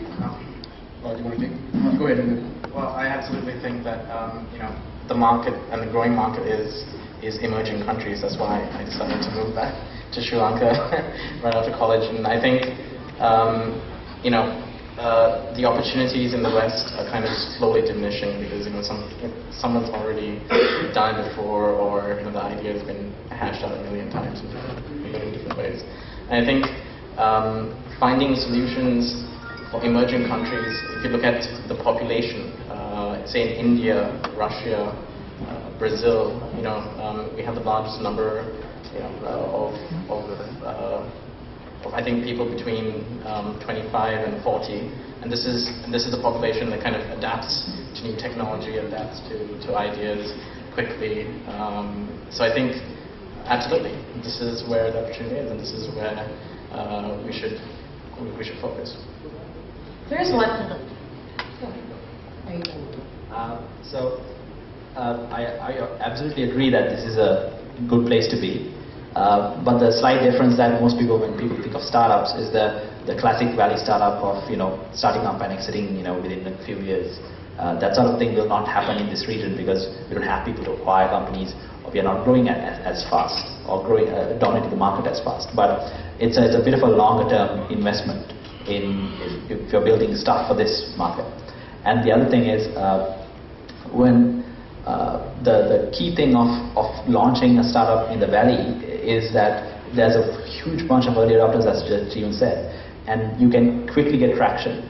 When you're launching things in this region, people trust longer, older brands, and so you need to go with, when you're attacking the regional market, there's a little bit of a different formula that you need in terms of having the right partners, having the right local operators, and so on, so that you have credibility when you're going to the consumer, because the average consumer wouldn't trust you immediately, which is a cultural problem again. But it won't get fixed overnight. It'll improve over time as people are used to looking at newer things and saying, okay, I'm ready to give it a chance. The market has to be entrepreneurial as well. So that's another thing that we have to think about. So that's why we won't probably have startups that grow as quickly as in the Valley in this region. But I wouldn't say that. That's the wrong thing to say, because there might be opportunities that do get that sort of traction if you hit the right formula. But the market's entrepreneurial exposure or the attitude is also another thing to think about. So I have two things to say. The first is to your question of, is this a good place to be right now? And I think it is. I think the opportunity is there. I think, and I'm going to refer to my friend, some of you might actually know him. His name is Mukund Mohan. He's an angel investor in India, and he runs Microsoft Accelerator. And I was talking to him the other day, and he wrote an article recently about, and it was focused more on Indians, but I talked to him on the phone before I came here, and he said it was more in the South Asian context. It's that people here are a little bit more excited about the quick exit or the quick buck. And as a result, and compared to China is, thinking big about, the long-term strategy as you talked about. And as a result, they're getting a lot more FDI, foreign direct investment, into their private sector.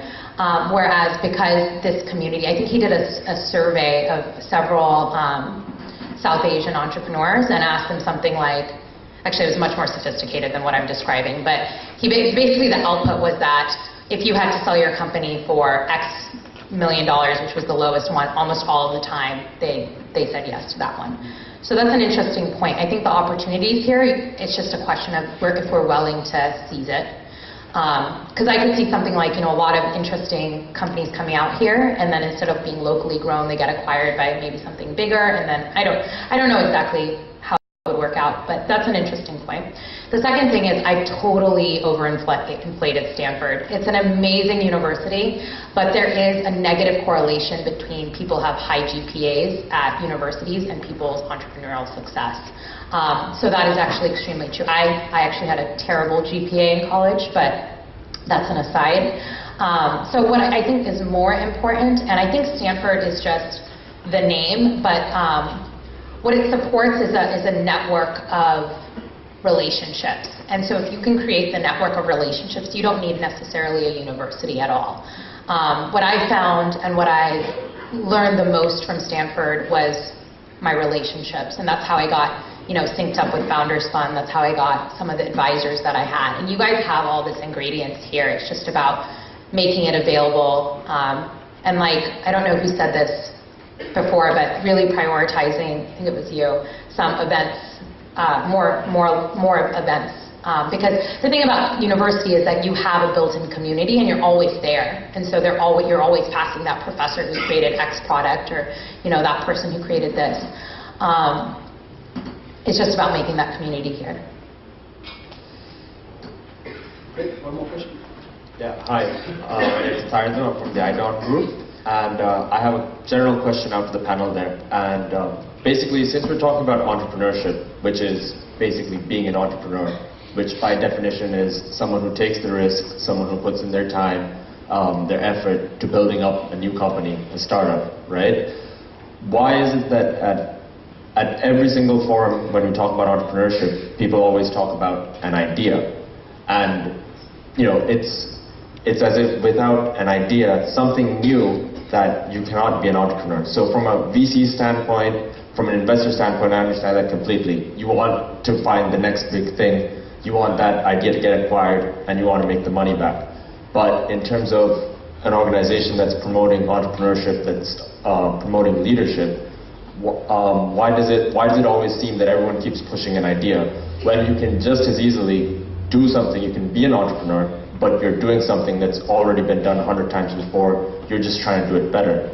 And in terms of bringing into a cultural context, in terms of making it more acceptable, so to speak, so that your parents don't think that you're crazy, why can't you, wouldn't it be a little bit easier in the promotion process? Like if you take an example, like say St. Anthony's for an example, I'm also trying to make something, I'm also trying to manufacture something just like they did, just that I'm going to make it a little bit better. Wouldn't that make it a little bit easier to make it more acceptable in the community? I'll take the question. I don't think investors look at just a unique.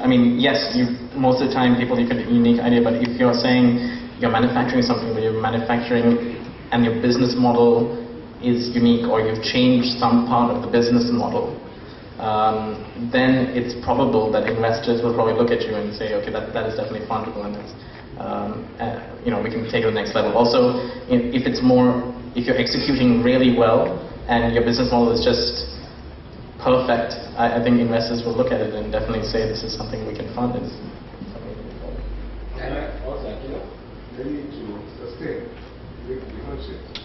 The practice in that,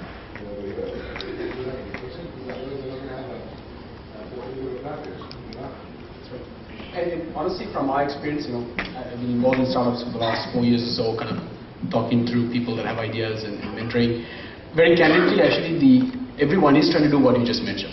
Sri Lanka, I would say 80% to 90% of people that I'm talking to are not necessarily coming with a brand new idea.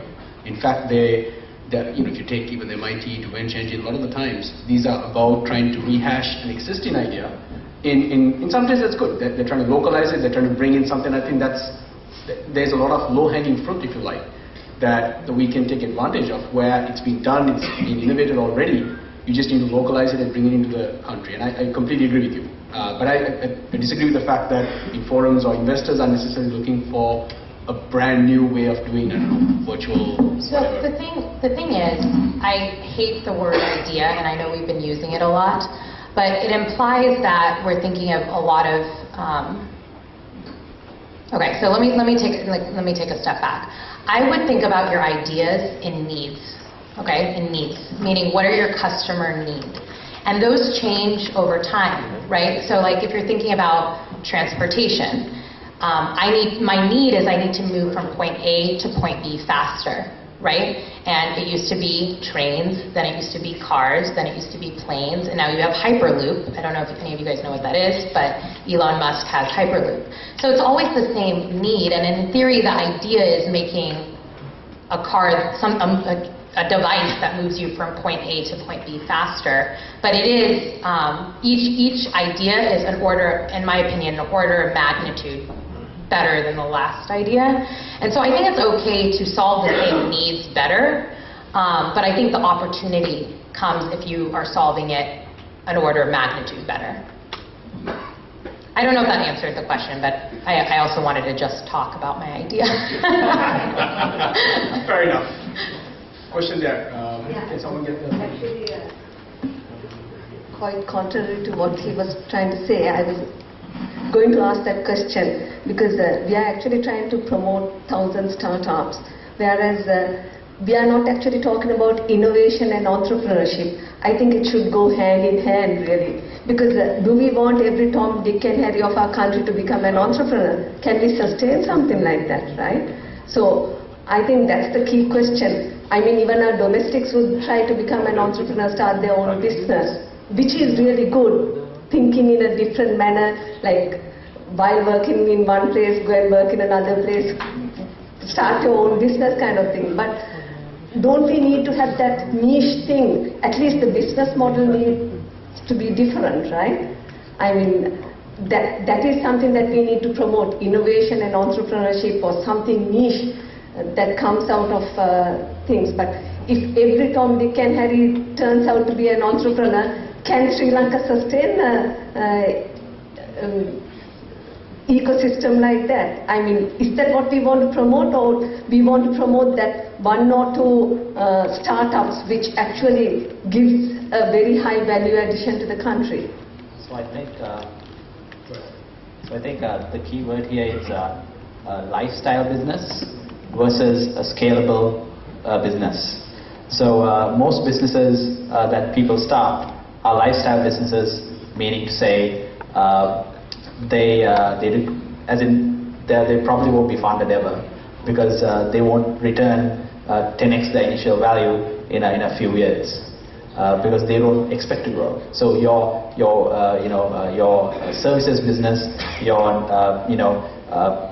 grocery store with a brand new name and perfect service, or your IT integrator, or all these things are, unless they have a key ingredient that you can scale with, that is differentiated, it will not be a fundable startup. So I think, as in when I use the word fundable, we are not looking at the point is not to get funded. It's about actually how fast can you grow and how big can you grow. And you can only grow big if your idea has value and it has merit and it has a way to scale in your market, right? So for those ingredients to happen, your idea has to have innovation, right? There has to be an innovative element, either in your core product, in your manufacturing, either it's in your service, it's in the way you market it. There has to be something. So I think we as a group, correct me if I'm wrong, are looking for those startups and not the lifestyle businesses. Because lifestyle, it's great people start businesses because that gives people, it makes the entire society entrepreneurial. But the key is for us to capture those, exceptional ones, and we want 1,000 of those. I'm just going to I'm going to answer by saying, you know what, in point of view, I think we do want every Tom, Dick and Harry to start a company, right? And I'll tell you why. Because one of the biggest things that we're really trying as a country, I think that's holding us back, is probably one word to describe it is sometimes a sense of entitlement. So if you take even in the companies, if you take in existing corporations, for companies to grow, for companies to do well, what holds back quite often, and this I'm generalizing, it's probably again kind of a South Asian view, is relatively people get very comfortable. We don't take risks, right? So you get very comfortable to a monthly salary coming your way. You get very quickly accustomed to the fact that you're going to get an increment, and that on average that's going to be between 12 to 15%. And in your mind, for a lot of people, this has no correlation to how the company does. I'm employed, I get my monthly salary no matter what, and our regulations and our employment laws don't help as much because it's very hard blocked into non-performance sometimes. There isn't a very direct correlation of performance to employability. And as a result, sometimes our companies that are established themselves can't necessarily grow as fast as they can. So to answer your question, I think we do want everyone, even if it meant that not all of them actually succeeded, and if 70% of them actually failed in the first 2 years, as an industry, I honestly think we'll all be much better off for having encouraged and for having got people to have started off. And I think leading on to that, and I'm going to touch a bit, and hopefully in the next, we've got about 15 minutes left. It's about 8:22, so about 15-20 minutes, depending on how much you guys want to be with us. I'd like us to kind of get into specifics, right? So I think we covered some big areas. Mentorship's important, quality of the idea, how do we make sure that, and some interesting things that I picked up was the average age of startup. I think a lot of the times, naturally we think about startup and entrepreneurship as something that's has to be right out of university, right? Someone who's in their 18-20s, under 25, between 30s, what we think is entrepreneurship. Does it have to be, right? Why can we not have? I mean, we have some very successful large companies that have graduated, gone really well. People sometimes get stuck into a certain cycle. And I think that's where exactly we want to be able to encourage people, saying, hey, you've got to the point of making, I don't know, whatever X amount of salary, you've been there for 7 years, you've seen the clients, you've traveled abroad, you know intimately as to what it takes to be successful, and you've done product engineering. There's credibility of your success story. How many of these people are really starting up companies, right? And I think that's an interesting topic that I think I'd like us to get into in terms of, what specifics can we do? I think there's a lot of great things that are happening, but I'm hopefully trying to kind of get from this group. It's not too often that we get this amount of people with this kind of intellect and investment into this. I think everyone signed up on their own accord to come spend 2 hours, 3 hours here today. These answers have to come from us, right? This team has to kind of come up with the specifics that all of us together can execute. So that's one idea I want to put out and get your ideas. I think the other one that you brought up is it's not all or nothing. I think too often we think of entrepreneurship and startup as I'm going to think of ideas, I'm going to bake it, I'm going to not share it with anyone, I'm going to keep it because it's the best thing under the sun, and then I'm going to invest all my money and I'm going to quit my job and then it's going to be everything. It isn't. I think this whole notion of incremental, iterative, progressive elaboration, slowly sharing stuff as a culture, I think we need to kind of hopefully experiment a bit more, get things going, have a job plus start something else. Anyway, just 2 ideas that I picked up that I thought were kind of different and unique to the mainstream stuff. I'm going to kind of go back to the team here, if you don't mind, and then we'll go back to questions again. But quickly, if each of you can say, hey, great, we've spoken about this, I think we've got alignment about some of the big areas, tangible, specific programs. If you were to put your money, right, so what would you do? One thing that I'm thinking of, and so although I think, Tom, Dick, and Harry, everyone should start companies, I actually do agree with you that there needs to be a quality of ideas. One thing I hate about in the Valley, and Money, you can probably agree to this, is that everyone's starting the same thing a lot of the times. Like, I have so many brilliant friends, and they're all trying to create a faster social network. And I'm like, this is irrelevant at this point. Like, social networking has evolved. Let's work on bigger issues. And I think that's important. So the tactical thing I think this community could do is a couple. One is maybe thought leaders can put out a list of need statements, big ideas that they think. Maybe they don't want to solve them, but sometimes, people that are far more successful than me have been around the block always are like, I always ask them, what would you start right now? And then I steal it, and then I go start it. But I mean, not literally, but you guys it should be a very similar culture here. I think maybe a list of big ideas.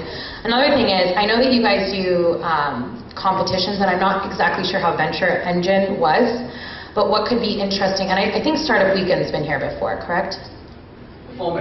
Okay, so if you guys did something like that, maybe a 3-day hackathon, we don't need to call it a hackathon, but just something where we say this is the topic, like access to education, access to, whatever it is, whatever we think one of those big ideas is, and then we actually think of these ideas as a collective, and then maybe one of these ideas get funded at a very, very small stage, or maybe even not. It's just the validation that people said that it's smart. But I think putting on the table what we define as a quality idea might be a good place to start the discourse. Yeah.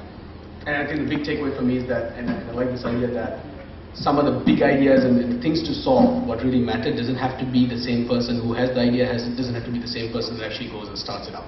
Let's bring this out, let's do a matchmaking if you like. Exactly. Because otherwise you have you're addressing the quality of idea problem, right? It's not necessarily the people who have the most energy and who really want to start up necessarily don't have the amount of exposure and worldly experience to identify and to spot those. So let's do a matchmaking of those and that's spot on. And I think Udana and Surena here, there's a lot of initiatives around that, which is good news. I mean, that validates this whole notion. We're trying to think of the big industries that are already contributing to Sri Lanka, and in the context of those industries, have those business leaders, exactly what you say, lay out things and drive competitions around that. Tourism 2.0 to some extent was that. We said, hey, tourism is very important for Sri Lanka, and while it wasn't necessarily brand new ideas, it was existing companies, and we're trying to have them pitch that and see, is it relevant? I mean, think about it. Think about a big company. Money and I both have experienced this. They had a concept of where they wanted to take their company, and they acquired a team, a smaller team that could execute. I mean, that's not exactly your experience, but more so mine. So this is, I think, a great way. If you view SLASSCOM as the big company, and then you're incubating various ideas. That's a great one. I think acquisitions. Great, sorry. So Shruti just said incubate, and incubate can be a four-letter word in certain parts of the world. Definitely in Silicon Valley, there are more incubators than there are entrepreneurs. And the Valley is also a place, yes, everybody wants to be an entrepreneur, and that's both a positive and a negative. So, but an incubator or an accelerator, or call it something different, that is more akin to what Sri Lanka needs, I think is important. So you mentioned the stuff that Udayan and Suren are doing. That's probably a good place to start. What it is essentially a launching platform where an entrepreneur who may not have the oomph, that final piece of how do I get started, you give them the launch pad. More importantly, you give them access to market, because especially if it's a product that is targeting the local market, those markets are controlled by the conglomerates in this country. But the conglomerates aren't necessarily the places where the best ideas, best products are coming from, so there should be some kind of collaboration there. If it is products that have been built for the global markets, you still need access and proximity to those markets, so you need the partnerships there, right?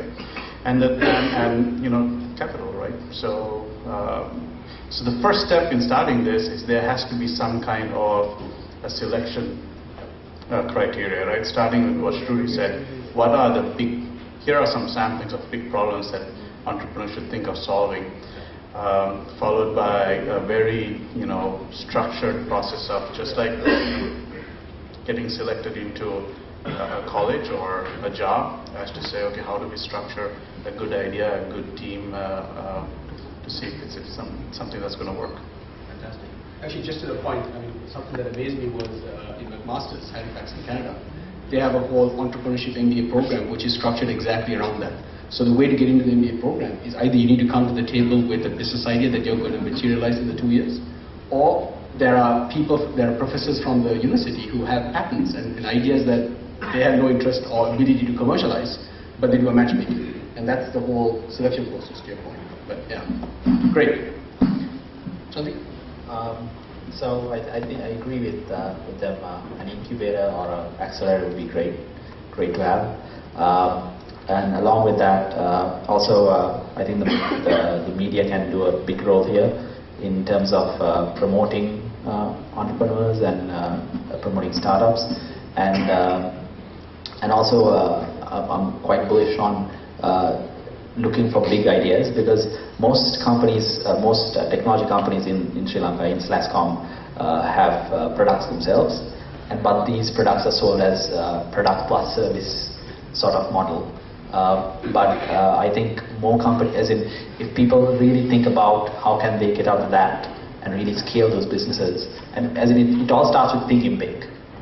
So it's very important for us to push as a collective, as a community, on thinking big. And it goes along with taking risk as well. But without thinking big, we will still be stuck at the current level. One thing I do want to say is, you don't necessarily need to have it all figured out when you think of an idea, right? There needs to be an opportunity, that's it. So there was a survey done a little bit ago around, I think they surveyed around 350 CEOs who took their company public, and 70% of them had no intent of taking it public when they started. So that's key, right? Like, it's not like Mark Zuckerberg, I mean, they actually have quotes from Mark Zuckerberg and both Bill Gates, that's his name. And they both said, I just forgot. They both said that their intent wasn't to, make a lot of money and go public, but they just knew that there was a market and they like to solve this small need. So we don't need to put so much pressure on going public or these kind of monetary things, but I think thinking big is just, tactically saying there's a market. If that's a check mark, then, that's it, and then Completely agree. think in the short term. A good word to use would be impact. Yeah. And something just to kind of make it more tangible and something that we can do. So think big is an idea, but I want to run this by, the notion of, and as you mentioned, the sense of urgency, you need to get there fast. Is there an opportunity in Sri Lanka for us to start promoting a lot more acquisitions? And I think sometimes I find 5 companies are trying to do the exact same thing, that there isn't necessarily a big differentiation, right? Is there an opportunity where we kind of have people do add on? And I'm curious as to this. Is that something that happens openly? Are acquisitions and partnering? Hey, I have this idea. I've solved one part of the problem. You seem to be solving the middleware really well. Hey, I have access to the client. Okay, great. It's the 3 of us kind of put our chips on the table and then combine and make something big. Is that happening?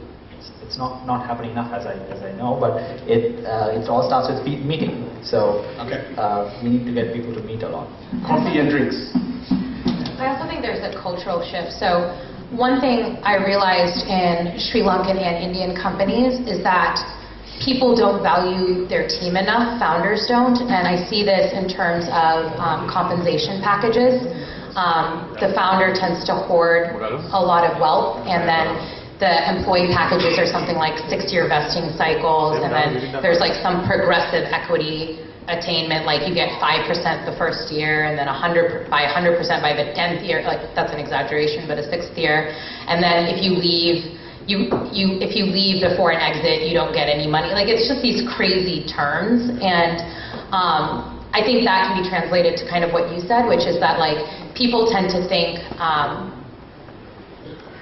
It's the big age-old problem. If I own 100% of a pie that's a value of 0, I effectively own 0. Not effectively, I do own 0. And so I think a similar concept here is people need to be open to making a bigger opportunity, but owning a little bit less of the pie. So that can go into merging companies, but can also go into just like, it takes a village to create a company, and it's okay if you own, 1% of 100. A big company versus 100% of a 0% company. So just some food for thought. I think it also needs to be a cultural shift that you don't hoard wealth. Got it. Jeevan, one big idea, and then we go back to questions. I think what I really want to, especially local entrepreneurs, I want to say you need to engage local industry. So I think if you look at the construction industry, it's a 5 billion rupee per month industry in Sri Lanka. If you look at the tea industry, if you look at the apparel industry, and all these industries are shouting for help. I mean, they're looking for new ways to do things, and I think it's really, don't look at traditional sexy social media something, or maybe take social media and apply it to one of these industries to kind of innovate and make it different. So I think you can just look at local opportunities and then then translate that to international, and those are definitely fundable local ideas. And I think look at non-sexy traditional local industries would be my kind of big takeaway. And also incubators, we are working on Orion. I mean, we have something called Orion, but now we want to link it up just and expand it. That's fantastic. I think that, just so everyone knows, I'll go to the question right here. There are amazing success stories around it. If you take what MS has done, right? The world's most preeminent AFS, Apple and footwear company, was from Sri Lanka because it was aligned to the industry. Trade card became one of those. So definitely, I think that's a great idea. Great. We got a question? All right. Now I have like 3 questions. 3 questions. I'll keep it brief. Okay. Now, can you like generalize the process in between idea to getting the first customer? Like you get the idea, okay, and then do you exactly have to go find the investors? Right? Is it like you first have to create the business plan and then go to the investors? And I think the answer was short. So, so I would say you find the customer first, right? So that comes even before the idea. So, go ahead.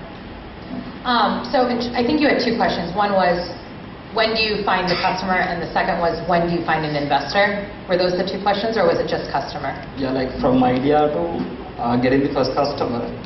Okay. For an example now, some time back I was trying to get an investor to one of my ideas, and at one point it failed because I failed to convince the investor my differentiator. So one of my friends runs this fund called 500 Startups, and he always says in a pitch, it has to comprise three characteristics: a need, a solution, and traction. These are the three components it takes to get a fundable idea, and traction means customers. It means getting customers. I agree with Money that you need to have a customer first. So whenever I start thinking about an idea, I start with what I call a persona. And that persona is an archetype of who I think my early adopter is.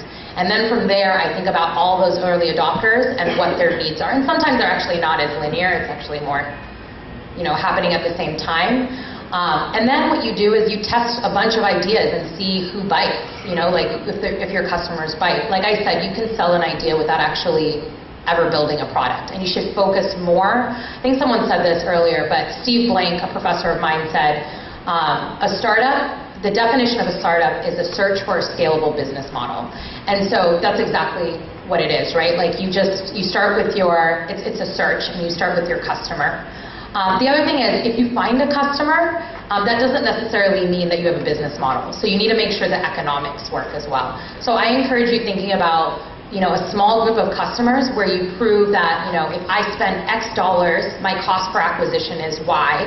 And if I do that, then the lifetime value of the customer is X. Basically, the economics need to work. What you put in needs to come out, at a margin that makes sense. So your question was, when do you get a customer? Like their idea, like Money said, you start with the customer. I took a very long way to explain that. You did Just to end, I think just from my personal investing style, and I think this is true for a lot of people, there needs to be skin in the game. So before you go ask for money, I think that this is the general comment that a lot of people need to first invest a lot more from themselves. You're looking for a lot more vesting. Have you risked something of your own and validated it? And then have you gone to friends and family? And I think a large part of what Shruti said, a key characteristic of entrepreneurs and people who do startups is being sociable. Can you influence? Can you convince?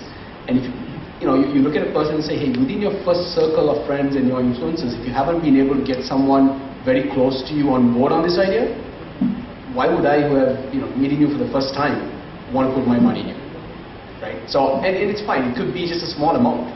It could be at least to get a prototype. Have you created that? And too often, I find a lot of people come with just a basic idea, saying, hey, if you give me money, I'll get a client. It doesn't work that way. Cool. We'll go on to the next question.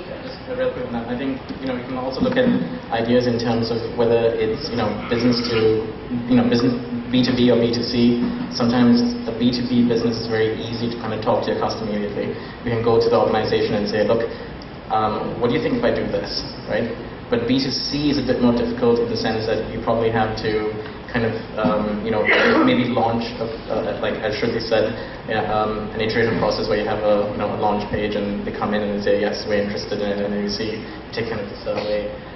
So I mean, again, there are multiple ways of checking your hypothesis, but I think sometimes B2B businesses, especially if you have access and network, it's a lot easier to kind of implement.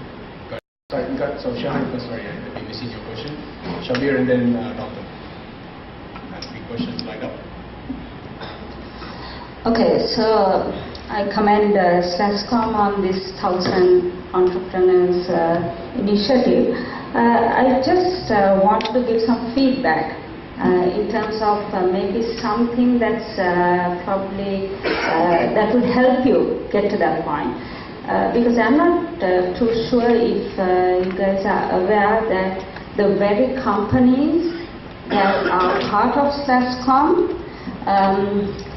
when students do their final year projects and they are in the process, and sometimes in the halfway through the process, and we, some of us who have given our ideas to them, and we are hoping that now this can be turned into products that can be commercialized and so on. In the very first semester of their final year, when they're doing these projects, the companies have their hiring days, and I know the company CEOs are probably not aware of this, but the HR departments give them offer letters and force these students to accept the offers within 1 week. These students have no chance, and sometimes we, who are their mentors, have no chance, right? So this time around, I decided to take a step back and do something different, and I got each one of them in one project that I was really keen on. I got them to write an email to the CEOs of these companies and tell them this is happening, and would they please excuse them from this 1 week deadline. And all of them got excused. So this is something that SLASSCOM needs to educate the HR departments of these companies, to tell them not to do this, and to actually ask the question from the students, what are you doing for your final year project?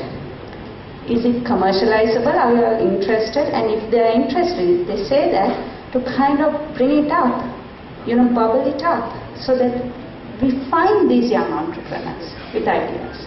Okay? Great point. And then I think that's an excellent point. And one thing that we did with just the program that ended, I think it's over here, Shabir. Oh, sure. Go ahead. The same thing that I want to talk about. Basically, one of these problem of the fear is that you try something and you fail, and you'll be looked down. I think you guys know what it is, and if you can promote that somebody who has tried to do something and even fail is more valuable than somebody who has never tried anything, and this is something that you can do, right? So I think it's like Shani said, onus is on you. Tell these people, don't. I mean, we talk in these things. I mean, these forums, the fear of failure, and we understand that. But that message is not going to the students. Try something, fail, and you are still valuable to us. That message is not coming across. I get your point, and just to not to be defensive, but it's an interesting experience with MIT. This program that we did, right? So MIT came, we did a 7-week incubation. The last one I've been involved with for the last 3 years, just the last one that concluded. 22 kids, 5 great startups. The guarantee was given to them, right? Akanshka, who was the lead from MIT, openly said it. All of us that are involved, and the beauty of Sri Lanka is amazing that it's such a small community, and we're all so tightly connected that it's a 2-degree separation. All of us personally committed, saying, guys, you know what? Even if your GPA goes down, we urge you, take the risk. Jump on this. We give you the guarantee that we will find a job. I personally signed up saying that, hey, if you go and you don't graduate and you start this up and you fail, we'll make sure that we get you a job with any of the companies that you want. The reality is still, it hasn't happened. So it's a practical thing. I know. You can't just target one group and say. No, agree. It has to be the general message, Yeah. And my point is it's starting, but I think we need to do it. It's a two-way thing. And part of the issue that I'm also going to put out so is it's a bit broader than that as well, right? And I'm going to leave you with this, but I think this notion of necessity is the mother of invention, and I think in reality in Sri Lanka the need is probably not as dramatic, right? Because you're thinking of most of these kids having a 70,000, 100,000 rupee salary coming out of school, right? They compare that with doing that, and I think they say, hey, I'm comfortable. I don't need. I think sometimes this goes back to the think big, the aspirations part.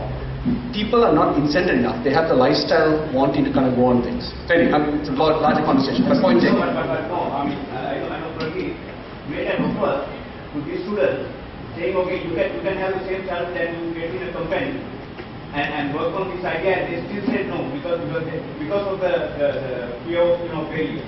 Good point. Just to add to that, maybe we need to think a bit out of the box as well. I think if you look at Australia, they kind of offer, I think, kids who started out of university some indemnity covers, in the sense that if they were to engage in a contract, they get cover for X amount of liability, etc., etc. So are those things that we could do in Sri Lanka in terms of encourage? I think we can, but I'm going to bring back to the point that what we have not happening as much is guys who are in industry for 5 years, 7 years, taking the risk. You gotta jump and make it happen. That's what we don't have. We don't have enough of people who have been in the industry. And that's going to put even investors in a lot more comfort, saying, hey, this guy is not going to be learning to code and to understand stuff on the job. You can mix it up, but predominantly 90% of the startups that are coming are trying to do this for the first time. And that's just my person. I think we need to do a bit of that, but I think from a local culture perspective, we need a few more, guys experienced, being on the block. Hopefully they've saved enough money that they can say, you know what, I'm going to take a risk for 1 year, and if it fails, I'm going to go back because I build credibility. It has to be easier for someone who's kicked butt in a company for 5 years to say, I'm taking this a bet. Sometimes, what is the cost of joining a startup or founding a company right after university? And I started my first company while I was at Stanford. Is that as you stay away from corporate America, your marketability does decrease to corporate. And that's a very scary realization, is that your option, I guess option value is not the right word, but your option to jump in isn't necessarily always guaranteed. So a couple of things. One is to promote this idea that it's okay to start a company, 5 to 7 years, or even just 2 years. I mean, Citibank for 2 years, and you save some money in the bank, and then you go do it. I think that's generally fine. Another thing is, to maybe have, and I don't know if this is possible because I don't know if big companies here would be open to this, but it would be interesting to do something where it was like, I like this idea of a year ago, try your idea, and then maybe have a security blanket of being able to join something. With that said, I think that creates a little bit of a weird tug and war, because it's like, you kind of have to jump in, right? Because otherwise you're like, well, I'm just going to hang out for a year and then have a job. And it doesn't really, I don't know. But maybe if it was something like you work in a big company, but they, have an R&D branch that invests in you, and there's not necessarily that assurance, but you still worked in the big company and had, Google Ventures invested in me or whatever it is. But I guess the reality is, if you do start a company and right after college and you don't have the network, your marketability is decreasing. I think that's true. And the reason is, it makes a lot of sense, right? When you start a company at the small scale before you scale your product, you're developing a broad set of skills, right? In a big corporation, if you think of a personality, a skill set, I think of it as a T. Right? In a startup, you tend to build horizontal skills, a lot of broad skills. In a big company, you tend to build narrow skills, right, around one specific skill set. And so that is a trade-off that you're happening, and we shouldn't sugarcoat it, because it is something that you are doing. Now, can we provide those kids that potentially fail, and they're just afterwards, maybe we provide them vocational, some type of training to get niched about, Ruby on Rails or whatever it is. Or, provide them with networks. A lot of the times you get your jobs through someone you know. Maybe these are things, but the reality is you're building broad skills versus narrow skills. So. Just an interesting point that I read was Chamath. We're talking about Chamath Media and social capital. I read an article which I shared with Bridget and the team, and something that we should think of doing is actually to encourage this whole notion of a safe landing. He's invited quite a few people who are currently in some of these big companies, whether it be Facebook, Twitter, who are now looking for mid-career changes, easy path into it, and saying, hey, you come in, join my venture capital firm. You can either be a partner based on your interest level, so here's a plethora of new ideas, invest in them because you can give technical guidance, mentorship that is very relevant to the company. Or actually you can take an operating role, to the point that we mentioned earlier. Don't just put cash, but actually get involved. You can be the CTO of a company, and you can run stuff. But I like that. I think it's about really encouraging at two levels. I think the conversation needs to go away from startup being naturally 90% of the time about a university kid. It has to be, I think, now also people who have been in the industry, been there, have a large portion of them also kind of being enabled to make that. Great. Shabir, you had a question, and then Imran, we'll finish off with you. Yes, it was kind of in line with the failure aspect of startups. Maybe not all first ideas might not be as successful as one would hope for. And this is a bit more specific, and kind of the background is someone who wanted me to ask this question so that So I mean, the question actually is that, once that failure happens, and you've gone through the process of evaluating why you failed, and probably the next idea is probably going to be better. What is the next step? Would the investors or the previous investors that he had put his proposal look negatively upon him and saying, you failed the first time, your second one, okay, maybe we'll give it a try. What happens to the third one? Can anyone be branded a serial entrepreneur if he had failed the first or second time? And is the opportunity for that person to proceed and just go back to the job market? I have an opinion, but yeah, I myself, I told you about my experience with Kadai and launching an online platform in Sri Lanka where I failed. And I think, I don't think that people, okay, it is a cultural thing where people will look at you and say, oh, you failed that time, but I don't think time is the best healer. And I think, but I think you learn a lot from that experience. And I think, your next startup should do a lot better than the first. So I would actually be more keen to invest in someone who has failed once than not failed at all. Because I think the experience that you get from failing is so invaluable. And I think that is something, investors who have startup companies themselves know. And will definitely value that you tell them, look, I failed, these are the reasons I failed. And be open book and transparent and says, I'm going to do better this time. And another thing is, if you look at from a student perspective, who's trying to, with what Shahani said, you have something that you want to go with, and companies are offering them jobs. As in, for our company, as in we can't hire a lot of people, but if we do offer someone a job, and they say, we want to go and work on this, and they fail and they come back 2 years later, we can guarantee them a job. Because we liked you 2 years ago, we will like you more now that you have gone through failure or gone through success and having learned a lot more. And that will be a tremendous asset. And if you can lock that in, wow. So that's another idea for other companies to think about. And just to advertise, we would certainly do that if anybody wants to take it. Open innovation. I think a lot of companies, especially large enterprises, should try to engage open innovation model where innovation is not necessarily from within the company but outside the company. And the government has kind of structured this with R&D spend which is tax deductible.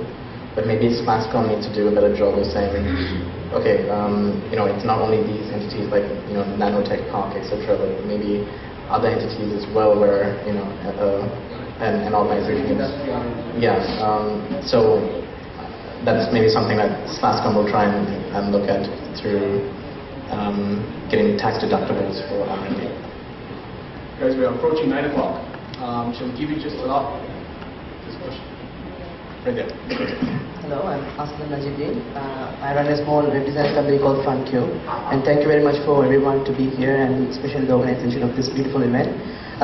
What I'm trying to talk about here is one of the biggest barrier for tech entrepreneur, tech startup is to getting a merchant account and a startup gateway, payment gateway in Sri Lanka. So that's the biggest barrier that we have encountered. So let's say we are targeting the international market. That means we have to have a merchant account somewhere in US or some other big countries.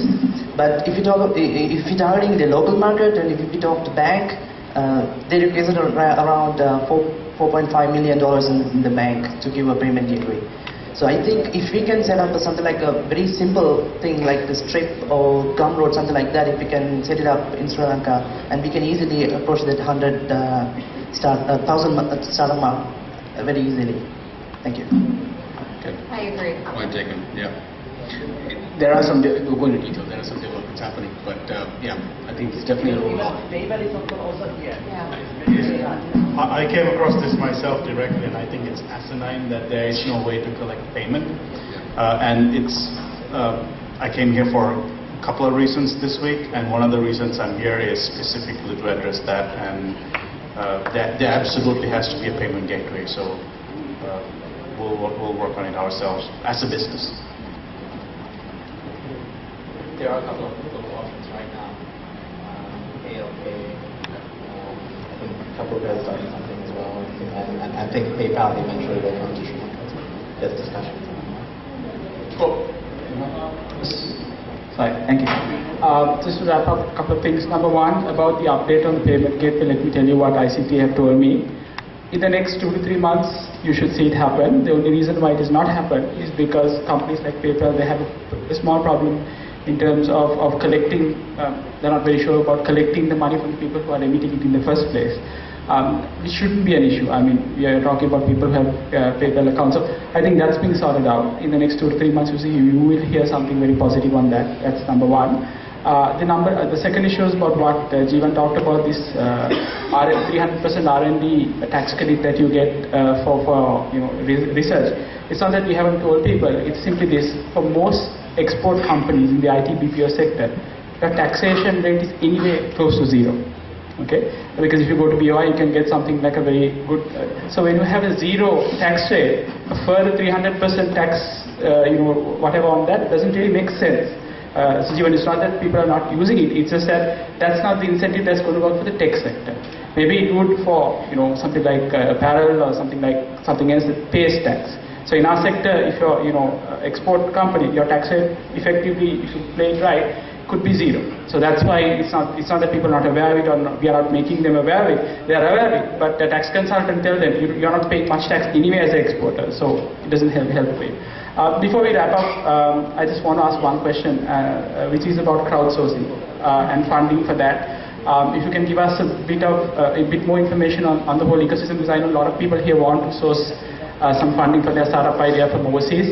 Shruti and Mani, if you can just tell us about the whole ecosystem that happens in the US and a couple of names that you can throw around that they can Google tonight and look at once the payment thing gets sorted in a couple of months, getting money from them. And also, while that is being answered, I'd like to invite a couple of our GC members who are here to hand over the tokens. I see Ranil, I see Harry, I think I saw Rasika, yes, and we have Dr. Sankalp. So if the four of them could quietly come up this way while the question is being answered, I'd be grateful. Thanks. So as far as investing from a crowdsourcing standpoint, even thinking of it from a global or Silicon Valley standpoint, it's the early days of it, right? So there's you should have a page on angel.co if you're starting a company, if you're looking to raise funding, even if you're not looking for investors outside in the US or elsewhere. It's just where it is. But in the end of the day, I play both sides of the fence as an entrepreneur, which is my day job, and a little bit as an investor. Investors, especially early angel investors, there's a little bit of a herd mentality, right? The first guy, the first $20,000 or however much, that's the hardest to get. When you have that, you need to market that, through AngelCo or wherever, so that you get the next 2 guys. And if you have 2 or 3 guys, then the other 4 guys are just going to line up, right? Because they think, oh, that must be a hot startup because these 3 guys are investing, right? And there's a hustle there, and you have to learn how to play that hustle. Even if it comes to crowdfunding, which I think it is early days, and I'm not sure if that's what you should be focused on, especially here in Sri Lanka. You have to have that marketability in the early days. And I think one thing that it misses is that you're missing the whole mentorship component. From what I understand in crowdsourcing, it is a bit disjointed in that sense. I mean, there's some element of it, but my honest view is that to start off, you really need that kind of personal touch. You need to know who it is. Money is cheap at the end of the day, right? I think at a certain point, I think it does make sense. There are things like Funders Club, a whole bunch of these things. To Mani's point, I think a lot of these, the business model around these is kind of marketing. They provide amazing ways. And there's another guy called Jason Callahan, I think it's called This Week in Startups. In fact, we ran a program in Sri Lanka where he hosted, I think we had like 10 startups or 10 companies that got hosted on his show. The whole point about that is that, when you get hosted on his show, and he's a bit of a, he's an acquired taste, right? Not everyone likes him, but you put up with him because there is so many viewers. And that was his means to getting cheap valuations for the companies. because he created a platform that people get to know you. So my personal take on a lot of these crowdsourcing mechanisms right now are the main point seems to be around kind of providing exposure to you and a platform to do that. And it does have access to some funds, but if you're looking for the mentoring component, I don't know if it's sophisticated yet to provide that. It will grow into that. Right. I think if you have a family member that's willing to, bet on you for 3 months, something like that, I think that's a good avenue to get some funding. I think if you there's a lot of ways to test your idea before you actually need a lot of funding, and I agree that the crowdfunding stuff is too nascent for it to be actually a real path to raising money. But I do understand that, several people don't necessarily have family or relatives or networks that can put that type of cash up. So I would urge you to be innovative in how you try to raise that money, but it may not have to be crowdfunding. We could, the point of entrepreneurship is to be creative. So I think there's other ways, and definitely understand that not everyone has the networks or, the rich dad or whatever it is.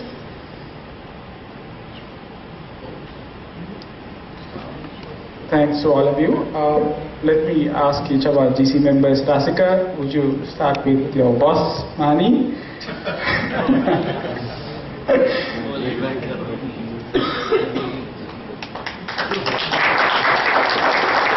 He studiously avoided the photograph being taken. Dr. Sankalpa to Ruidu.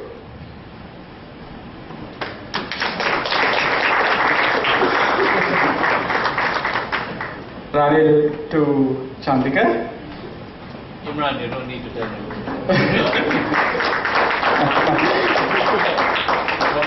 And Harry to his boss, Jeevan. Shall I just take it?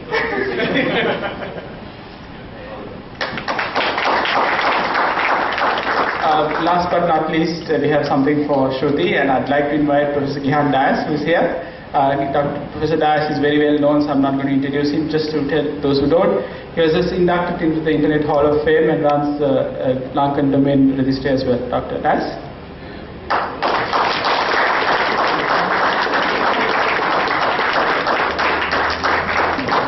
Okay, thank you to Shanak and the team at the Dialogue Auditorium and Cicero AC as well. Thank you and good night.